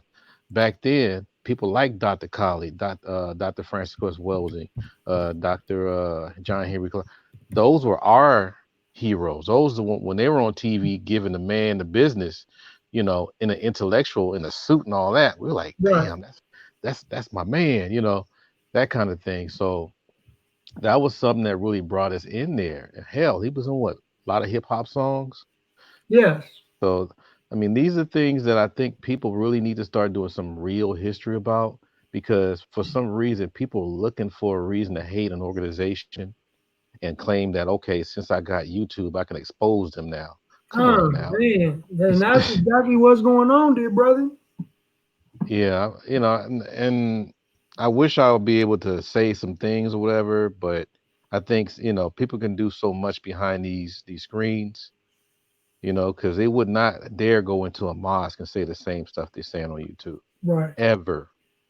So, I know I don't sound like well versed like I used to because I'm rusty and I haven't been active for a minute, but for the most part, I mean, going on your topic with the whole Malcolm X thing, I don't think people understand that we came in because Malcolm. Right. After all that stuff. So after the minister went on and got the gave the nation some mouth to mouth resuscitation. I mean, that stuff with about Malcolm still, it was still out there. But the thing is, when we started doing our real research, we were like, oh, okay. Then later on, we just got into the ranks, processed and did whatever we have to do. Right. But people just don't, man, I don't know. And I keep repeating it, and I know you say it So, sometimes too, but people just afraid to do their research. so what are your thoughts on the show tonight? Oh man, it was very informative. There's the part that's unfortunate. The people that really need to hear this, they're just not here. Hopefully they hear the playback. Right. But this is the stuff. This is the debunk. I'll make up a word. This is the debunkatory stuff. Somebody put that in the chat. This debunkatory. The myth Debunkatory. busting. Yeah, this the stuff you want to put out there, man, because you know, I don't know. Like I said, I'll just talk about when I was in. We hung out with the Hebrew Israelites. We hung out with the Moorish Science Temple. We had friendly debates with the 5%ers at a Good Life. We did a lot of things together. You know, there might have been some, a few people saying, well, we don't like them because they wear bow ties, or we don't like them because they wear the white man's clothes. We don't like because they shave all their heads. But at the end of the day, sometimes we did security for the Hebrew Israelites. Sometimes the Hebrewites did the food for some of our events. Right. Sometimes the Moorish Science Temple went over taxes. I had tax, what do you call it? Tax seminars. we did a lot of stuff together, man. Right. What Now happened? I don't know, man. I Was don't, it the internet? most likely it was the internet. You got to remember, hip hop played a lot of part in a lot of us getting into the nation, man. It played a, I talked to Griff. He's humble about it, but I'm telling you straight up, hip hop was the main thing, and that's why I still have some love for the 5%ers. I wouldn't become one, because I was like, I'd rather have the whole thing. Right. But Right. I want but all that stuff into hip hop really got us interested to where it's like, okay. And I had a brother, he's still around, but he told me, he said, because I at one time I felt like leaving because it was too many knuckleheads in the mosque, and he was like, he said, he said, you got so many people here wearing all this Malcolm X stuff and X caps and stuff like Right. that, but why are you not willing to follow the footsteps of Malcolm I X? heard Mario Van People say the same thing in an interview. Yeah, he told me that. After that, I said, man, okay. So I went back in, and then pretty much, even though I ran into some of the knuckleheads, we became real close, because that was the whole ideal of the nation is there's no big eyes and little U's. Right. And, I was training to be a junior minister, but the whole thing was that I had to really finish my college work, and that was conflicting a lot, because when this the Nation of Islam, that's a way of life, man. That's you can't just put it on the side, you can't just put it on the shelf. You got to stay with it, and that's the thing. You can see it in people's face, you can see it in their demeanor. Right. That term we said, man, we see God in that brother, we see God in that sister. That's real. Right. And I just really hope that people listen to your video, brother, and Well, get some books. we got to share it. You know what I mean? People won't hear it unless we share the information. You know what I mean? We can't get the light and keep it for ourselves. We can't get the light and hide it under a bushel basket. You know what I Hmm. mean? So I would like to encourage all the brothers and sisters who are listening to this show. Some of you just tuned in, you probably missed some of it, but play it back and get the information and share it with those who need to hear this information because we myth busting. There are a lot of myths out there that are going around circulating about Brother Malcolm's relationship with the Nation of Islam, and the only information that people can go off of is a movie.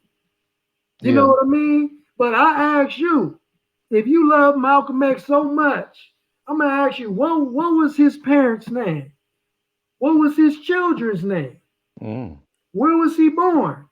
mm, Where did he grow up?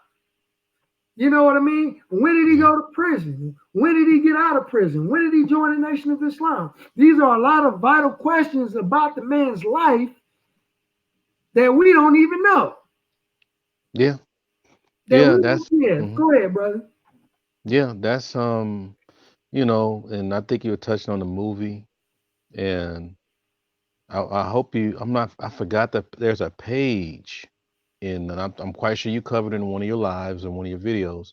There's a page in the biography of Malcolm X where he even said, I think it's 221, or I think where he said that he knew that it wasn't the nation because I trained him. Right, He said that. right. You know what I mean? And his So, assistant also said, "Dear brother, not to cut you off, mhm, the day he was getting ready to give his last speech, he said, mhm. I'm getting ready to go up and say that I don't believe that it's the Nation of Islam doing all this stuff." He was Yeah, getting ready to announce it the day he was assassinated. But go ahead, black man. yeah. I mean, this is the part where I think people have to understand. See, a lot of people deify this brother, okay? And I'm quite sure to some respects they should because they probably his story and the way he delivered things touched their heart and their spirit. But like the stuff that you were talking about, you can't ignore the fact that he went to the white media to take down the person that he revered. You can't take that. I mean, Right. that did happen. Right. Okay. You can't even take away the fact In that the he was public. spending, It ain't like yeah, he did it in private. He did it so we all can see it. in press conference form. Okay. And then the thing too was that, he was spinning a story about saying teenage girls. That was wrong. Right. I mean, it wasn't factual. And that was a thing that, you had to look at that sideways, like, really? So I mean, those kind of things right there, it's like, dang, because it broke your heart because it's like I would have hoped that he would have, stayed the course Right. and then, took this to nation to another level. Right. But, you got these infiltrators doing what they had to do. And just to be real, man, I hope not too many War Dean followers out there. I couldn't stand the man. You Oh know, yeah, me neither. just couldn't. I Me couldn't, neither. man. I mean, Me neither. the all But I still give respect to him because the minister respects the brother. You know what I mean? yeah, But do I yeah, agree with his ways and the things that he did? I think that he did the most detrimental things to the nation of Islam. Besides Malcolm killers, he did some of the most detrimental things by dismantling the structure of the nation of Islam. And that's why it's like I'm in agreement with you on that. yeah. I was because that broke my heart even more. But because I married into the nation too. So Praise be to I had a lot Allah. of people take me. They took me into the under their wing, and the whole family. So I got a really deep glimpse of what was going on. And man, I don't know if people understood that Dean got arrested one time, and it took a long time for the messenger to get him out of prison. And Right in so after, 1962, correct? yeah, yeah, Yeah, after he yep. got out, he was never the same. They said I mean, sometimes he even talked to himself. It was a lot of things that he was doing strange, but at the same time, he was, he appeared to be on point at some respects. So it made sense afterwards what was going on when he so-called took over the nation, Right. And I don't know if anybody know who Minister Solace was. I forgot Solace was. Was he a secretary? I forgot. But he wound up marrying one of them white women in the mosque. Solace. War, No, Solace. silence, Si- silence. Silas. Yeah, Silas was, remember how people were trying to branch off like John Muhammad and Right. Silas Right. and these other guys. Yeah, he wound up. I think that his white wife name is Ida Akeem, I believe. Oh yeah. See, that's White why. woman. Yes, That's why. sir. Yeah. So yeah, man. So this this is stuff that people are not looking at. They're not understanding why things are necessary. I mean, we always say prior to 75, those were some very golden times. Right. I mean, you had, and it's weird is because I mean, I got some good brothers that that can probably come up here sometime and talk. Hmm. Imagine being raised in a nation when all this stuff was happening. I'm like, damn, that a lot of fire was in that, and my whole thing too, going back to the Malcolm thing. Hmm. I imagine if Malcolm was there in 75. Yeah. Come Yeah. on, He'd be man. cold. But going going back to the whole controversial thing about the death or what have you. Sometimes you gotta listen to a little bit of Dick Gregory too. Right. Dick Gregory was breaking some ballistics down as well. Right. Um, but I'm telling you, I mean, I think you just got to stay on message with this. It's because, and plus, the people that are out there with all this information about, the nation did this, you got to consider who they are. Right. What kind of people are these people that are saying this? Right. And It's most usually of them have clean, never been a part of an organization. yeah, usually clean cut, structured brothers don't really come out like what we're talking about. Right. They don't come out like that. They reserve whatever. But usually these people are out there. They got nothing else to do. They probably lost a few games in their video games and say, okay, I know what I can do next. Let me talk bad about the nation. Right. Yeah. Yeah. I ran out of pizza. Let me create a YouTube channel and blow up. Everybody else doing it. Yeah, and I'm just keep it real, man. I mean, I just remember we had a lot of haters. I'm just gonna keep. We had a lot of haters, man. We had a lot of haters. They try to make fun of our suits. They try to make fun of the paper. I'm like, you making fun of the new, final call? Won't you read one? You see, though, I don't want to. I said, okay, well, keep it pushing. We Right. talk to people that want to listen. That's when we're fishing.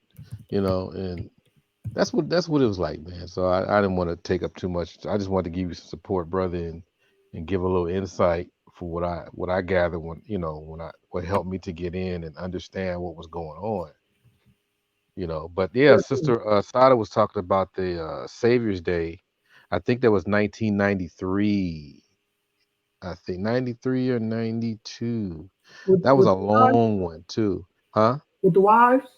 With the wives, yes, with the wives. They were supposed to be. Some of them were, like some of the minister's children were married to some of the wives' children. So that was the thing. They were already a unit. So they were like introducing their sons and daughters and how they were all man. That was a beautiful Savior's Day, man. Right.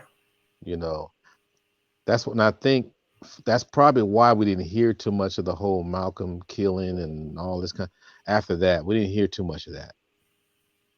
But we did. I think afterwards we saw when the minister and the oldest was named Martella. Yes, sir. Yeah, I think that's. Yeah, they're on the same panel. Because you got to remember, there's a split.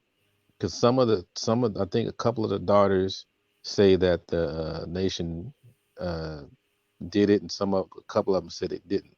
Right. So there's a split with that. Right. No. Yeah. And that's fine. We don't want to. And I'm not saying you, but I'm just saying, the daughters may feel how they feel. We're not here to debate with them or anybody. We just here to present the facts. And what did the actual killer say? So if anybody, regardless to who they are, if they saying anything contrary to what the actual trigger man said, then it's irrelevant. We can say that anybody did it. They can say Brother Alfonso was there, Brother Malcolm X was there, and did it. Let's keep it 100 though, man. A lot of those people took the sentiments of their mother. Right. The mother was really pushing that. They at that time they heard him. Yeah. And the girls were there, the babies were there, so they heard all this stuff. So some of them internalized it and probably never, ever, ever got over it. You know what I mean? Right. So it's a touchy subject in that, as far as the family. But I think people just got to stop really spinning stuff that they weren't. The thing is, they act like they were there. I'm like, most of us weren't even there at all. Great point. So why would you sit there and try to attack somebody based on some things that you just don't even know? And then you're going to pick some facts that people made up just to drive your argument? That's most of the time I have that quick trigger finger. When they start really pushing a lot of things that are not factual, I just turn. I'm like, I don't have time. But you know what it is, though, dear brother, that I'm seeing in our people, and I love our people, and we, especially us as a group in the nation, we love our people, but I'm seeing that based on our teachers and what we've been given, that we are rotten to the core. We are really mentally and spiritually dead. Man, we're the tribe of Shabazz. Yes, we are rotten to the core. You know, we love drama. We love filth. We love lies and falsehood, and we hate the truth. We hate Mm-hmm. the truth. We We don't love even this give thing. individuals the opportunity to vindicate themselves and clear themselves of nonsense. We just go with the nonsense right away, go with the Mm. falsehood straight off back. Okay, slack talking gossip. Okay, it was him. All right, they're never giving nobody the opportunity to vindicate and clear themselves. Mm-hmm. You know, a man for instance, I can sit up on the internet all day and I can give y'all the truth, and I will show you actual receipts. You ask me for the receipts, Malcolm Flex, where the receipts? Show me the facts. Show me the receipts. And if I don't show you the source of my information, I'm lying. I'm false. But you take a man's words as if they were gold. I'm referring to Brother Minister Malcolm when he lied on the messenger, and he never even showed y'all a receipt. He never showed y'all any actual facts. He never gave any names, ages, or birthdays, and y'all believe what he say 100%. But when I come up and show you the actual information, and then you turn your back on me. But it is Yeah, what it is. because they feel a certain way about the organization. And And and it's funny mhm. that you say that. You use the word feel because I posted up a video with our sister Shahrazad Ali where she said that we have to know the difference between actual facts and opinions. Just because you feel a certain kind of way, okay, and doesn't and you have an opinion and you don't like it doesn't mean it ain't true. So I just wanted to respond to that right quick. Yeah, and there's a brother named it's a delete it's a delete 10. Yeah, the Sister Betty was on stage with Malcolm. I Right, mean, excuse me, the minister. I'm sorry, the minister. right, And she did, say some stuff like, don't you guys take away what my husband put, did for this nation, and put in a work and blood, sweat, and tears. So she was really, you know pleading his case and stuff like that. But at the same time, she was working with the minister on the right, same stage. I right. think was it at a say I don't remember if it was at a Savior's Day No, or not. it was just a convention they threw at the Apollo Theater. Okay, that's exactly what it Like was. Brother Okay. Reggie was there, Professor James Smalls was there. I interviewed Brother Reggie, and he said it was a beautiful event because Mm-hmm. he came up under the OAAU, which is Malcolm's old organization, under the leadership of Professor James Smalls. Right. And they know that they know that the minister had no involvement. And even the minister admitted that some of his comments were a little inflammatory, a little insensitive, and he apologized for that. But does that make us guilty of the death of Brother Minister Malcolm? No. Yeah, and I think the other thing too, because I was the stuff that I've been hearing, I think people assume that there's no protocol in the nation, like there's no things to follow. They think that they probably assume that after Malcolm said when the whole chicken coming home to roost thing, the messenger is supposed to pat him on the back, say, "You sure told this devil," Right, after he even gave the orders not to say anything. And he did. I mean, people just think that you're supposed to go rogue on your own rules. right, And I'm like, no, if you got rules and protocols when you with your soldiers supposed to follow, then you're supposed to stick with it, or should there be consequences, and you'll be punished. right, So I don't understand why people outside of the nation think that you're supposed to just break all your rules because you hate somebody or you just right, don't like. I'm like, that's not how the nation works. That's not how any legit organization works. People has protocols and rules that they follow. right. And I mean, if you start doing that, then that's when your organization falls, when you start going away from the stuff that But you I'm set but out. I'm gonna show you where it's hypocritical, dear brother, and to add to your point, right? Hmm. Because people are not gonna go and run up on the Crips and say, And after the Crips got through dealing with one of their own Crips from their neighborhood, they ain't gonna say, "Hey man, why you do that to that man?" They gonna stay out of they business. You know, Hmm. if the Bloods do something to one of their homeboys, you ain't gonna see Negroes running up to the Bloods. Hey man, leave that dude alone. Why y'all messing with him? What happened with him?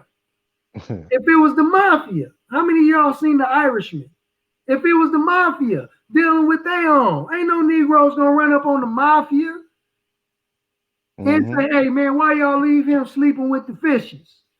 Or run up on the government and deal with whoever. You know what I mean? But we do it to the Nation of Islam. Yeah, brother. We do it to the Nation of Islam, and we are a nation, like the minister said. But we don't use the street term, "Oh, he was a snitch, he was a rat." No, the brother was a defector. He was a part of a nation, he was a part of a spiritual group, okay? And he changed his loyalty and he took family business, nation business. He took information that comes from within the house and he took it to our enemies. So it wasn't that he was a snitch or he was a rat. We don't use that. The brother was a defector. And let's throw some out there. That's on the 100 tip. He was hot on the block. Right. You couldn't Exactly. come near him. Okay. I don't know why people thinking that, oh, when he left, everybody discovered the truth. Right. People were staying away from this man Right. because see, people don't understand. A lot of people that want to do things in the honor of the Nation of Islam are usually the lost founds. Right. Usually they're the ones that pick up, whatever they need to do to spread honor for the nation. I mean, you already know that the minister have love from the Crips, Bloods, or whoever else that he changed their life and touched them. So they want to give back. 'Cause sometimes they give back the best way they know how. Right. So hanging out with Malcolm, you might be a victim of that, or you'd be a victim of the CIA because everybody knew that the Right. U.S. government was trying to take anybody in the nation down, His let own alone bodyguards Malcolm. were FBI. Thank you. So I'm like, nobody. I mean, you had to really think about the people that were hanging around Malcolm because you already knew. I almost put my life on that half of the people that were hanging out with him were planning his death. Right. They were choreographing things where people don't even know what happened to him when he was in France and he had blue in his urine. Right. He was poisoned. Everywhere he went, they were trying to kill this man, even though he was a defector. Think about that. Right. Because they knew he didn't have that protection around him that he would normally have when he was in the Nation of Islam. Yeah, if he was a nation, I mean, just think about the mafia. I know you heard some stories with the Philadelphia mosque when the mafia was trying to go after It was the Muhammad New Ali. York mosque. I just Oh, watched that earlier. oh, New York. Oh, I thought it was brother. What's It his? was I thought it was Jeremiah and them in mosque number 12. So it wasn't mosque number 12. no, I believe it was the New Jersey mosque when they got when the brother got into it with the son who was the son from a boss of the mafia, the Uh huh. Carlo Gambino family. Okay. Yeah, Okay. yeah. You talking about brother Shoemake? Oh, I got you. But yeah, but that's the thing is that those kind of you had that kind of access to where if you in the nation, even the mafia couldn't mess with you. Right, Okay, right. so that's the thing. Somebody said Moss. I think it was Moss 25. 25. Yeah, if that's the New Jersey That's mosque, then yes, Jersey. sir. Yeah, Yeah. I So got the article. I was just reading it earlier. yeah. So that's my thing is that Malcolm did not have that. And see, he got the embraciness from the people that weren't around that barely discovered him. And the stuff that they love, see, the stuff that people listened to that really got people going when they heard Malcolm is when he was in the mosque. Most of the stuff, I'm gonna say it again, Right, most of the stuff that people were listening to that really got their blood boiling and really got that inspiration is when he was in the mosque, right, when he was clean shaved. Usually, if you notice, a lot of people like record his speeches when he was clean shaved, but they put the picture of him when he with the beard. Right. as though that's when he was speaking. I'm like, no, most of the stuff that he was saying, most of the stuff, and by the way, those are all pretty much, I want to say about 80 or even over 80% of the stuff he was saying was all Messenger's words by Oh verbatim. yeah, absolutely. Okay. So Absolutely. these are things that we don't discuss enough because basically everybody's into this whole romanticism or whatever. And don't get me wrong, and in the honor of the family, he did his thing, but you got to be honest and tell the whole story. Right. You Yeah. know, And that's all it takes is honesty. And if we don't know for sure, let's just leave it at that. I don't know. This is what I heard because that's what I did when I was first approached by a brother from the nation, Mexican brother. Did I hmm know anything about the nation? No. All I know is I heard that the nation has something to do with killing Malcolm. And yeah, that's what I told him. And he cleared it up for me. And that was that. And but later on down the line, then I actually started to dig and do my own research in a very unbiased way. I just wanted to know the truth, and I did my own research, and now I have the conviction that I have now based on my own research. But before I joined, I never had an issue with the nation at all. I'm just here to learn the truth, see what's going on and you know, but most of us ain't like that. We just we have confirmation bias. We just only look for stuff to confirm our bias. and I still haven't got any information about him becoming a Sunni. Right, I don't think he ever became a Sunni. People spinning that story. If anybody have any solid information, let me know. But for the most part, he pretty much kept it black. He kept it to the people. That's what it was about. I don't recall him trying to do the whole "We Are the World, let's join hands" stuff like they try to do in the movies. I give it that because I think sometimes they use this opportunity to try to change his message. As far as what inspired us. right, I think they try to use that. I think all that other stuff came about right after he died, when right. people start really, rewriting certain things. But remember that late, was it late? I think it was just remember when someone said, is there anything that we can do or whatever? These are white people. He Right, said that you can help, but you can't join. right. I mean, that's what. How you gonna say that? But all of a sudden, I want to be. We are the world. Let's join hands. I'm a Sunni. Exactly, exactly. Exactly. And that's the hypocrisy because how can you love the bearded Malcolm who said white folks is cool, right? But you don't need, hmm but you totally are in love with the Malcolm who didn't have the beard, who said white folks ain't cool. See, hmm they in love with the image post Nation of Islam, or they act like they in love with Malcolm post Nation of Islam, but they really in love with the militant Nation of Islam Malcolm.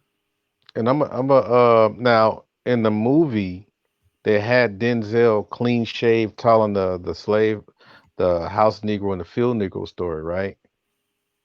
But would you believe he said the same speech in Claretta Scott King's church with the full beard? I think a month before he passed. Oh, really?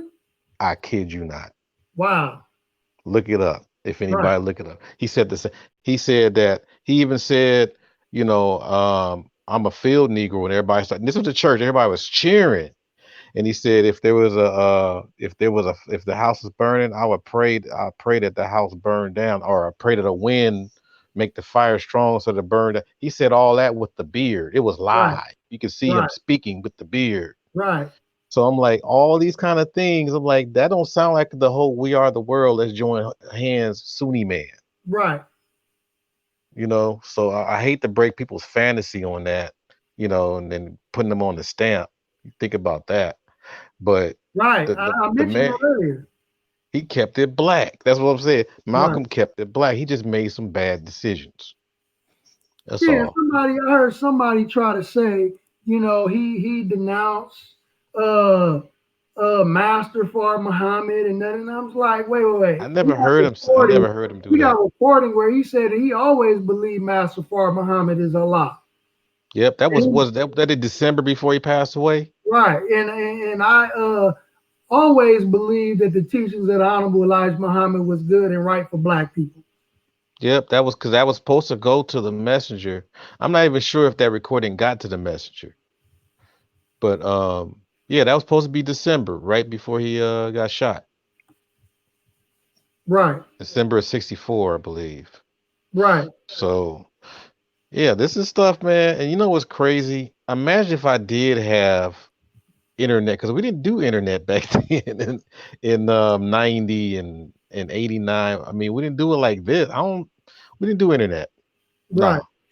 It Right. was either people, maybe a videotape or two, and some articles. You had to go to the library. We'll do some research on this stuff, Right. but the people, and I knew, like, for example, I respect John Henry Clark, but he was very biased, in my Very, opinion. He very. was very And biased, disrespect man. the Honorable Minister Louis Farrakhan. Yeah, because he was dissing the march. He was dissing damn near everything that the minister did. He was really just hard on him. And the thing is that, okay, yeah, you and Malcolm were boys and all that, but you got to remember John Henry Clark wasn't really into that whole religious stuff in the first place. Right. Yeah, So, yeah. And Malcolm, but when he left the nation, he became more political than spiritual yep, as well. yep. So that's the thing that and it looked like John Henry Clark was just trying to get Malcolm more academic and pull him out of religion so he can do more things from a upper echelon type thing. Right. But I think Malcolm had a much stronger mission because, the messenger gave him a taste of, what is helping your people, in a dead state. Right. So I, like I said, I think somebody asked in the chat a while ago, was Malcolm too big for his bridges or something like that? Right. I think all the ministers were. Right. To be honest, Right. once you get a taste of that truth, on that rostrum, and plus you're able to, you know, get the people, moving and stuff, being inspired. Right. I mean, that's man. I mean, That's huge. yeah, you raising the dead. So yeah, I mean, yeah. So he's gonna be big for his bridges, but even though if you're big for your bridges, what you gonna do with that power? Right. Yeah, because you can't become uncontrollable at that point.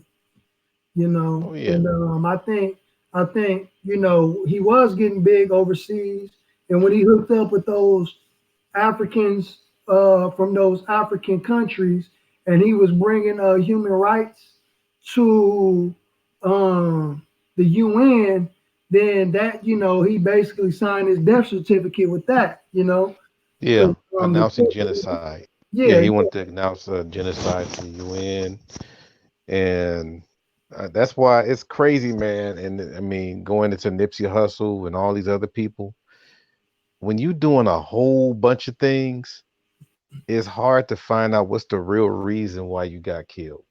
right, It's hard, man, because it could have been anything. I remember the minister was talking about how a lot of Arabs were trying to get him to denounce the messenger, right. We and he spoke on that wouldn't do too. it. Yeah, he said Right, he wouldn't do it. Um, and the craziest part that I always thought was that while all this was going on, what was Eman Warthuddin doing? hey, come on, come you on, know, come was on. what was he, cooking up more stuff? He was Or cooking. I mean, you got to remember the Me personally, because I wasn't there, but just listen to all the brothers that were. You got to remember the messenger had a very bad case of bronchitis, Mm, you know, and he had to move to Arizona because it was better air. right. I have a feeling, man, that I think that Warthuddin, I mean, this is just a theory, okay? Right. I have a feeling that Warthuddin was really trying to speed up his father's death so he could take over the nation. And what make you have that theory? Yeah, because I think that every time something was going down that kind of went wrong, he always had a hand in it. Mm, okay. But at the same time, you know how people that they say throw the stone and hide your hand, stuff Right. like that. Right. I think there was something because you got to remember there were always something there was always people saying that after he got out of jail, I think they worked on him. I think they did the whole Manchurian candidate Oh thing on him. yeah, absolutely. Yeah, yeah, we got receipts on that.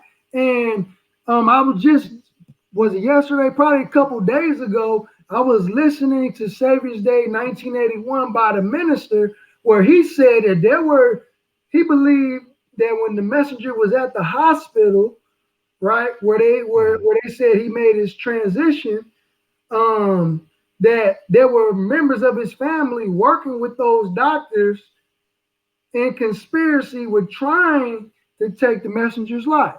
Mhm. The minister Yep. said that in Savior's Day 1981. So this Yep. ain't nothing that I'm saying personally. I heard the minister say it because I was looking for something else. Uh and Brother Dimitri recommended that Savior's Day, and I just so happened to run into the minister saying that. Yep. Yep. And then you can remember he tried to change the name to Bilalians and Right, all these. I'm just sitting there like, if people don't know the history, the nation had like a large fish import. I think it was called Blue Seas or HG Whiting. I think it was. right. Uh, I mean, he got a lot of his imports from Japan. Um, he had a lot of bus companies. They had a lot of markets, barbershops, farmland. They had a lot of people were employed. There was to a point where you can put the Nation of Islam on your application at times. Hold You on know, one second. Hold on one second, because I'm not sure how to pronounce the individual's name on the screen. Is it G? Because they got the hyphen right there. But they said that Malcolm said that one of the sons told him about the wives, but they say that didn't happen. Somebody lying. Wallace told Malcolm about the wives. I dealt with that earlier. Wallace told about the wives, hmm and Malcolm wasn't lying. hmm But go ahead, dear bro. I just had to clear that up. yes, sir. Yeah, and you gotta remember a lot of entertainers were really touched by the nation too, like James Brown, Joe Tex. Um, I'm trying to. It was a whole bunch of names, but these people. I mean, all over the place. No, it wasn't Will Chambers. Jim Brown. Jim Brown. All these people were really rallying behind the messenger. You know what I'm saying? They were really back up Johnson and Johnson Publishing.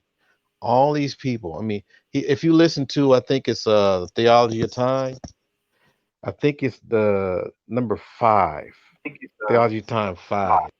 I think they mentioned all those companies. Right, Uh-oh, I'm gonna be echoing. I think they mentioned all the companies that were, and there was Jet Mag, all these people were really into the nation. They were really, just backing the nation. It was so big, man. But all of a sudden it took less than a year to just crumble right, over some Negro stuff, man. right, I'm just like okay, okay, just imagine you just first get into the nation and you did all your work. Matter of fact, you even got your ex, you reciting everything. right. Now all of a sudden you start hearing more and more history about how big the nation was, and then what took it down. You feel Right. a certain way, Right. it's I feel that heartbreaking. way now. Yeah, I mean the messenger went through a lot, man. A lot to get it where it was. He got arrested a grip of times. People were shooting at him. I mean, he went through a lot. People don't know the stories, man. And the You know, minister should have been the rightful leader after the messenger had left. You right? to respond to brother right quick, brother G, he said, but didn't Wallace say he didn't say that? Yeah, Wallace. I dealt He with this denied a lot earlier. of stuff. Wallace said he didn't say it, but we don't believe him.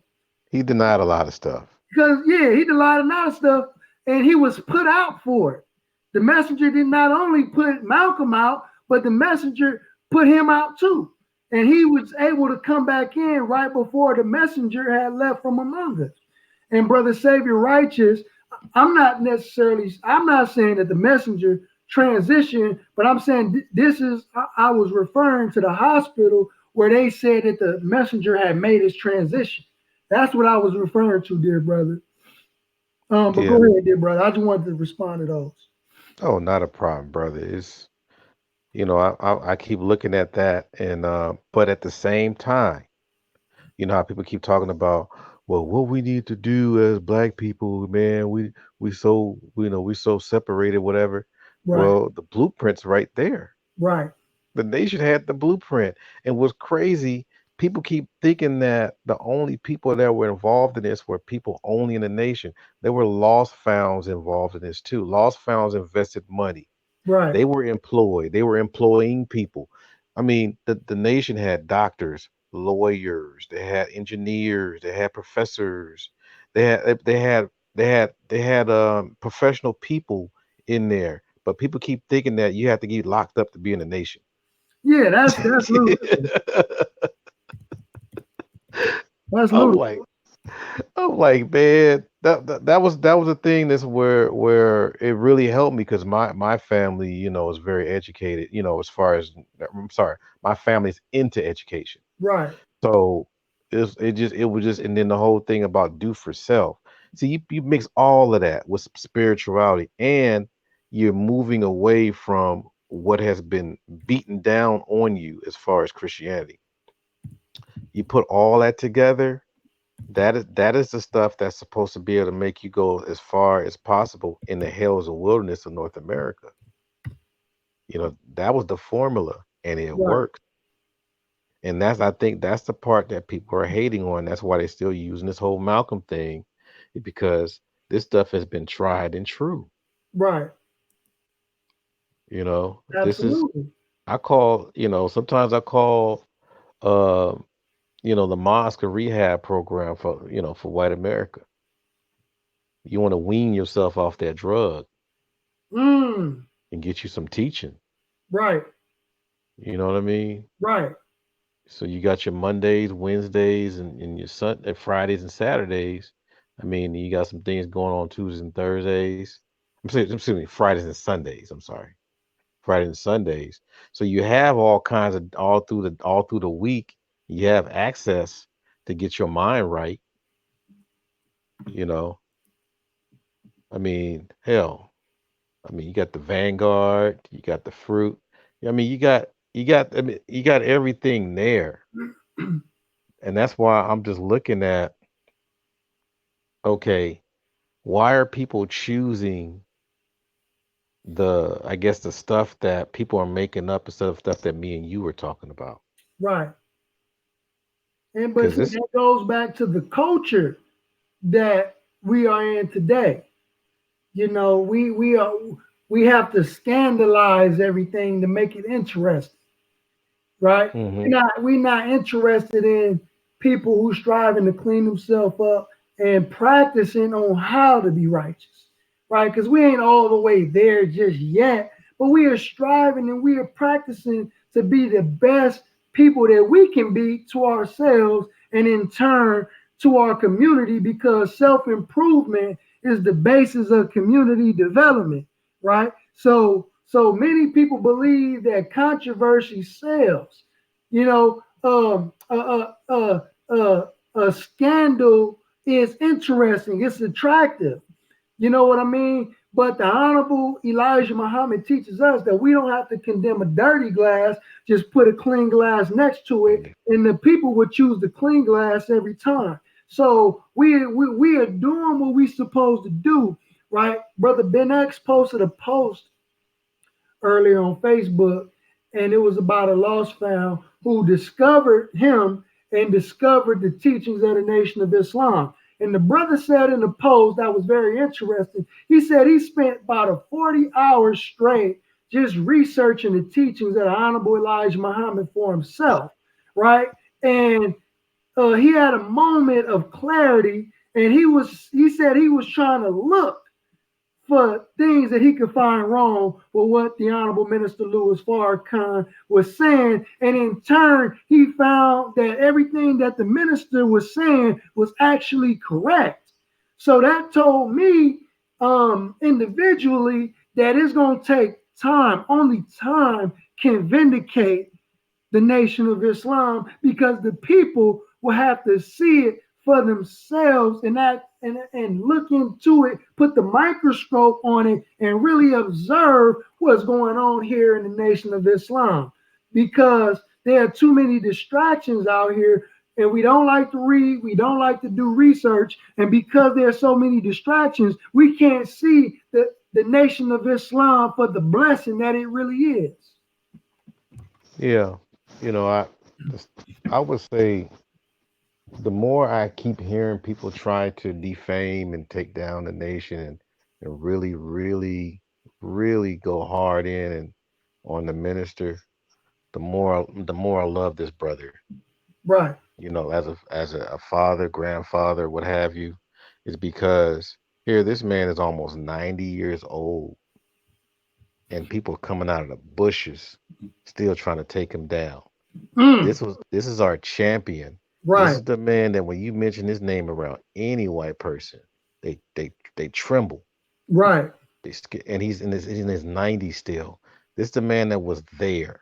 You know what I'm saying? There are some people that talk about, well, I was 10 at the time. This man was there doing the work. He was there. You throw his name in any group of revolutionaries and stuff like that. He's one.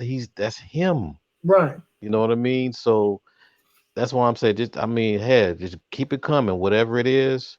But you're gonna get more people like me, you know, digging deeper on why I love this man. So that's why I'm like, keep it coming though, but at the same time, consider the source where that stuff is coming from and who's Right. saying it. That's the most important thing about it, because as the Holy Quran teaches us, if an unrighteous person brings you news, look carefully into it, lest you hurt a people in ignorance, then be sorry for what you did. So we're not even looking at the quality of the character of the people who is bringing us information. Yeah, you And we're gotta not look at them. comparing them to the criteria of the men and women that came before us. You can't say that you are a disciple of Malcolm, but you don't live nothing like Malcolm lived when he was Yeah. among us. Yeah. I mean, did you pray 5 times a day? Did you stay off the food? Did you put the weed down? Did you put the alcohol down? Did you make sure you wear suits and look clean amongst the people? Did you make sure that you honor, respect black women? Did you do all these things? Because that's what he did Right, till the day he died. You know what I mean? If you can do that, then I say, okay, maybe you're into Malcolm. But just because you hear some speeches, you know, that's why I had this joke. You hear some Malcolm X speeches while you're playing Grand Theft Auto. that's Eating some real. pizza with some pork pepperoni on it. So Right, yeah, he telling him, go ahead, Malcolm. I'm like, nah, man. and it's funny because they make the videos. Malcolm destroys Minister Louis Farrakhan, and then they post a clip of Malcolm talking, but it had nothing to do with the Honorable Minister Louis Farrakhan. Yeah, that's like the PlayStation game was Muhammad Ali versus Tyson. I'm Right. like, yeah, that's video games. It ain't real. But that's where we at, man. I guess the younger generation that don't have any foundation or any discipline, this is what we're looking at. Right.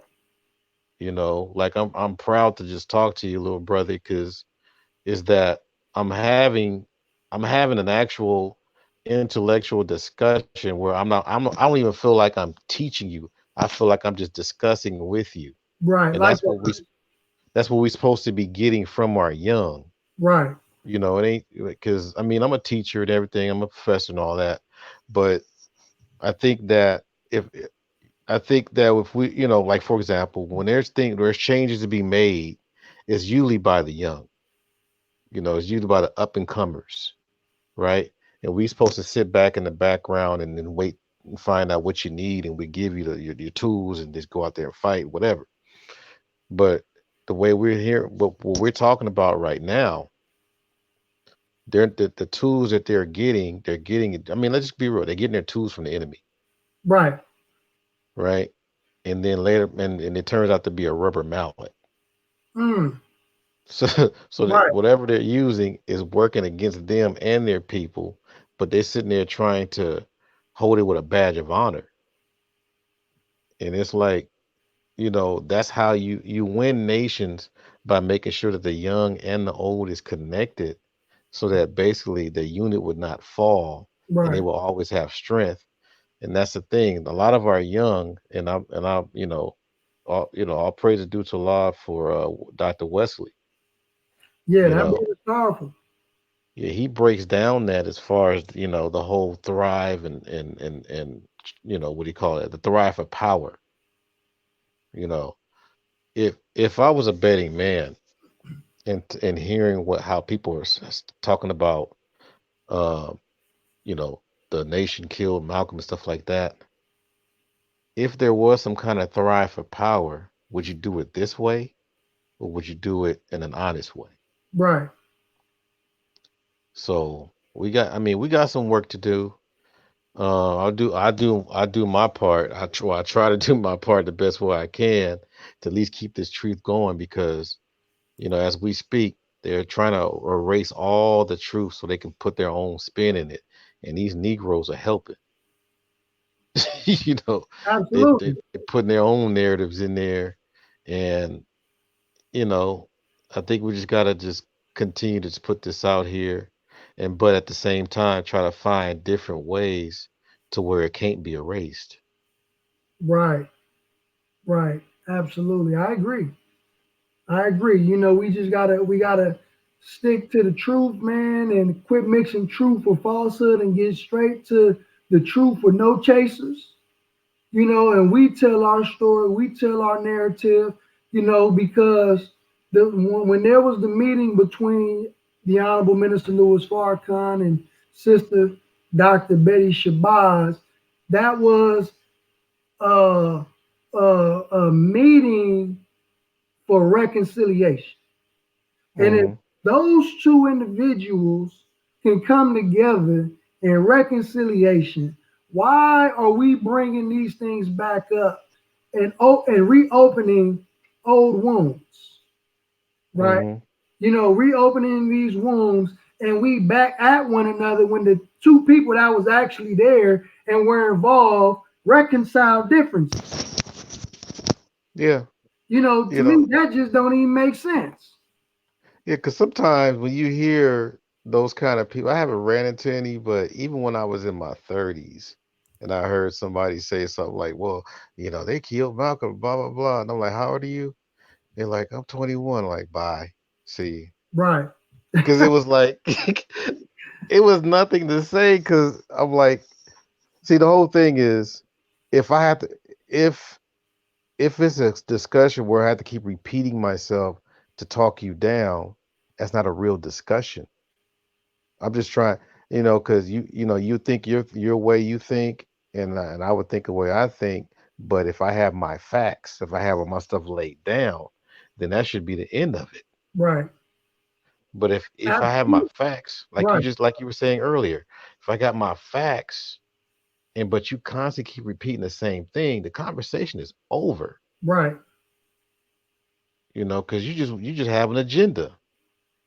And that's all it is. And that's why I did the video, posted the video earlier saying that the Nation of Islam and other black liberation organizations must stand. You know what I mean? Hmm. They got to stand because just as Libya did under Colonel Muammar Gaddafi and other nations, when the people was lied to and was fed propaganda, they turned against their leaders, okay? And when they turned against their leaders, they destroyed these organizations. They destroyed these leaderships, that was there in their best interest. And what I'm trying to show my brothers and sisters is the Nation of Islam is here for the best interest for black people. Right. So it's either you don't like the nation or you don't like black people. But we telling you we here for black people. We love black people. You know what I mean? So if you just keep going on and on with this, you are doing exactly what Brother Malcolm X did. Because like I said before, Brother Malcolm fell victim into the enemy's traps. Okay, and Yeah. I showed you the receipt earlier, family, where the enemy said that they wanted to use some specific information to discredit and expose the most honorable Elijah Muhammad.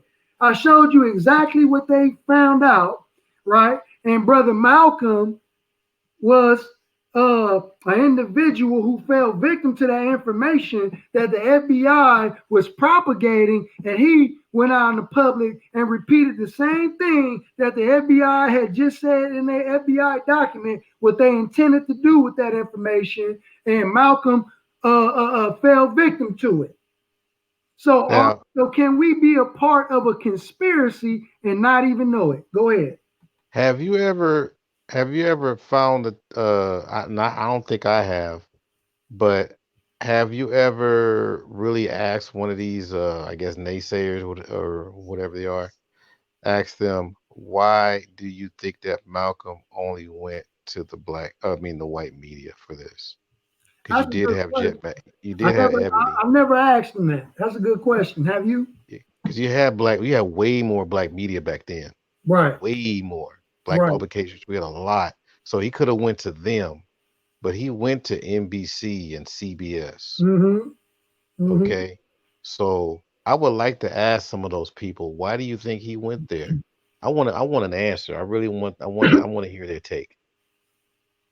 And that's You a know, good point because man, I can't even answer that. yeah. I You mean, know, what kind of sense does that make? For a man that really moved thousands of people. That's the part that really, but I never got a chance to really even think to even ask someone because, like I said, usually when I get into these discussions about why the nation killed Malcolm and stuff like that, and they don't really have nothing back it up, then they tell me how old they are.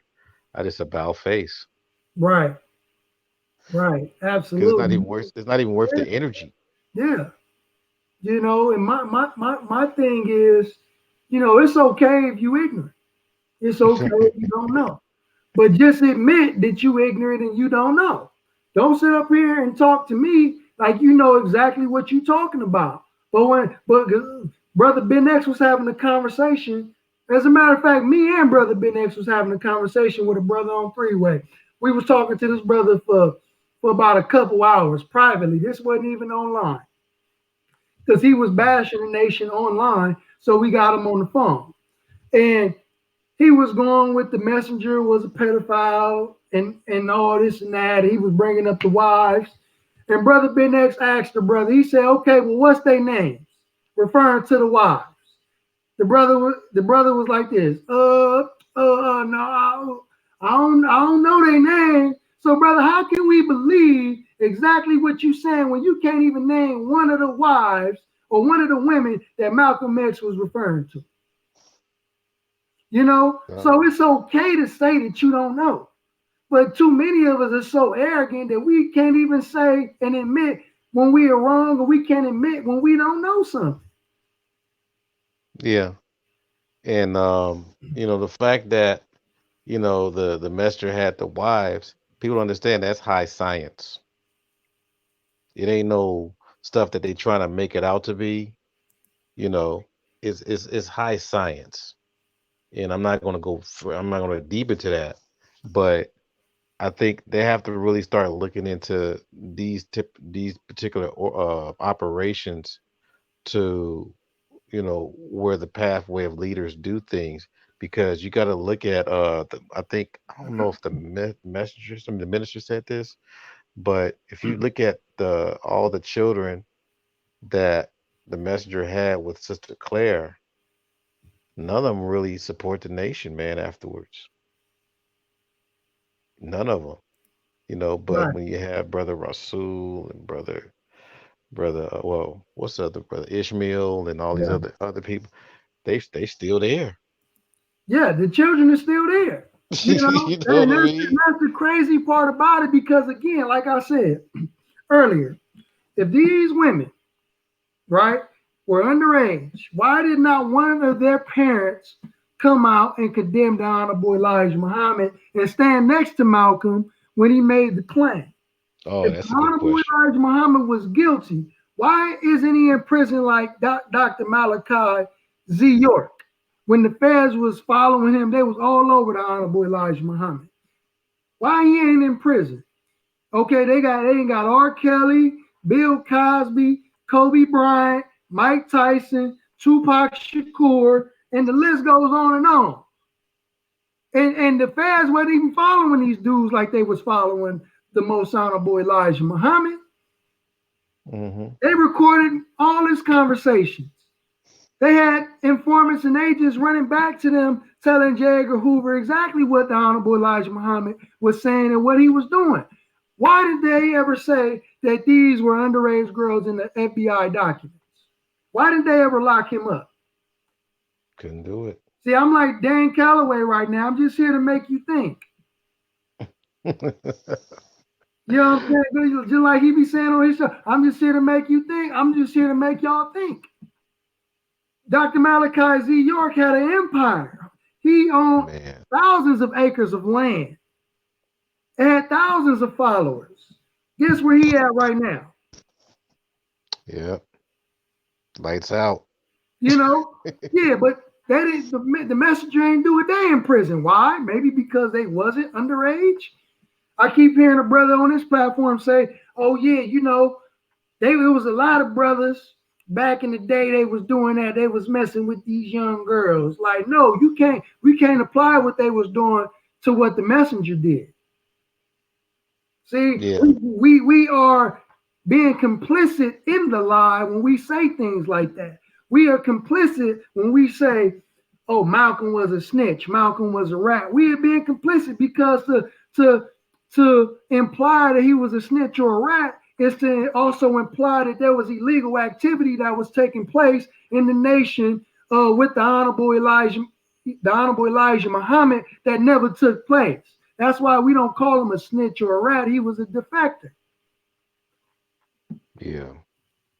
I feel, yeah. It's bad, man. It's because even and that's the thing too, man. I would say before the movie, in the little, yeah, like right when the movie, before the movie, white folks were still afraid of the name Malcolm X. But I think after he was on the stamp, and people started making it so that he was gentle and I think they got a little bit more comfortable. Right, So, and that's the thing. That's how much, that's what happens. When as the message, as the minister goes further on into his life or what have you, I think it's very important for people to protect his narrative, right, because I think a lot of people are going to try to lighten, the things that he's saying, and right, the delivery that he's. The matter of fact, people are trying to do that now. But matter of fact, you know, and it's kind of hard to really, expand on what people do when they're much older and wiser, because we're not there yet. right, You know what I mean? Um, I think if it's within their world or how they do things, the best thing they can do is just take notes and just learn things. And if it's something that you can't understand, you'd have to put that on the shelf if you can't afford it, Right. and then come back to it, 'cause it's a lot of things that older folks are really doing, you know, that you just have to constantly keep studying. Mm. And matter of fact, the minister was saying that about the messenger. A lot of stuff that he didn't understand until he got older.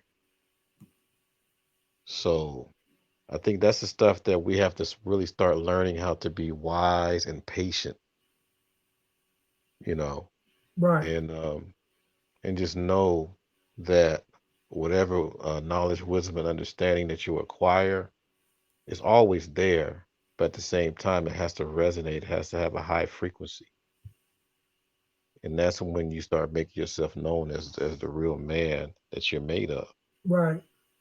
the maker, the owner, the cream of the planet Earth, the God of the universe, The right? original man. Yes, sir.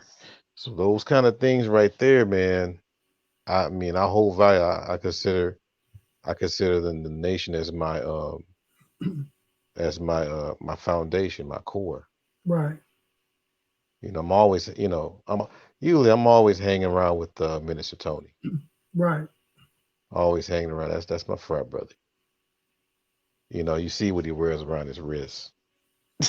Oh yeah, yes sir. Yeah, he He represents you. represents. He made sure we all know who Q is.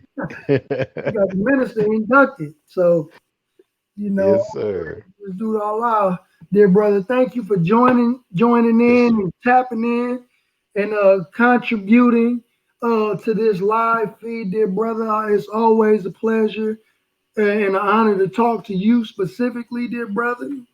Yes, You've sir. always been a honest brother and always been sincere with me, been kind with me. And I thank you, dear brother, and appreciate you for your contribution, black man. Oh, give thanks, brother. Yeah, that's why I'm here to support you, brother.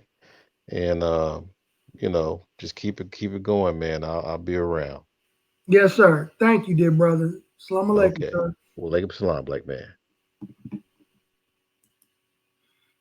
All praises due to Allah family. That was a wonderful discussion with our dear brother, Art New Style. Give a shout out to that brother and also subscribe to his YouTube channel. He's an artist as well. He has beautiful art that he paints. I believe every Friday he do the touch ups every Friday, but he has a lot of beautiful art. You know what I mean? Very beautiful brother. So I hope I was able to answer many of your questions. If I missed it, please forgive your brother. That was not my intention. But how it is when you having a conversation, it just flows. But you can always go back and take some of the information that I use and share it with others, because that's what it's about. Taking the information and sharing it with other people. And I appreciate and thank you all for tuning in as long as you did, watching, participating, sharing, and supporting your brother Malcolm Flex TV. You don't understand how much I appreciate you all for tuning in tonight. I didn't expect this many of you, coming in. So all praises is due to Allah for that. And inshallah, more people can see this video as well and get the information out, get the truth out, so we can vindicate our nation of Islam. So this is your brother, Malcolm Flex TV. I won't hold you any longer. Peace and assalamu alaikum.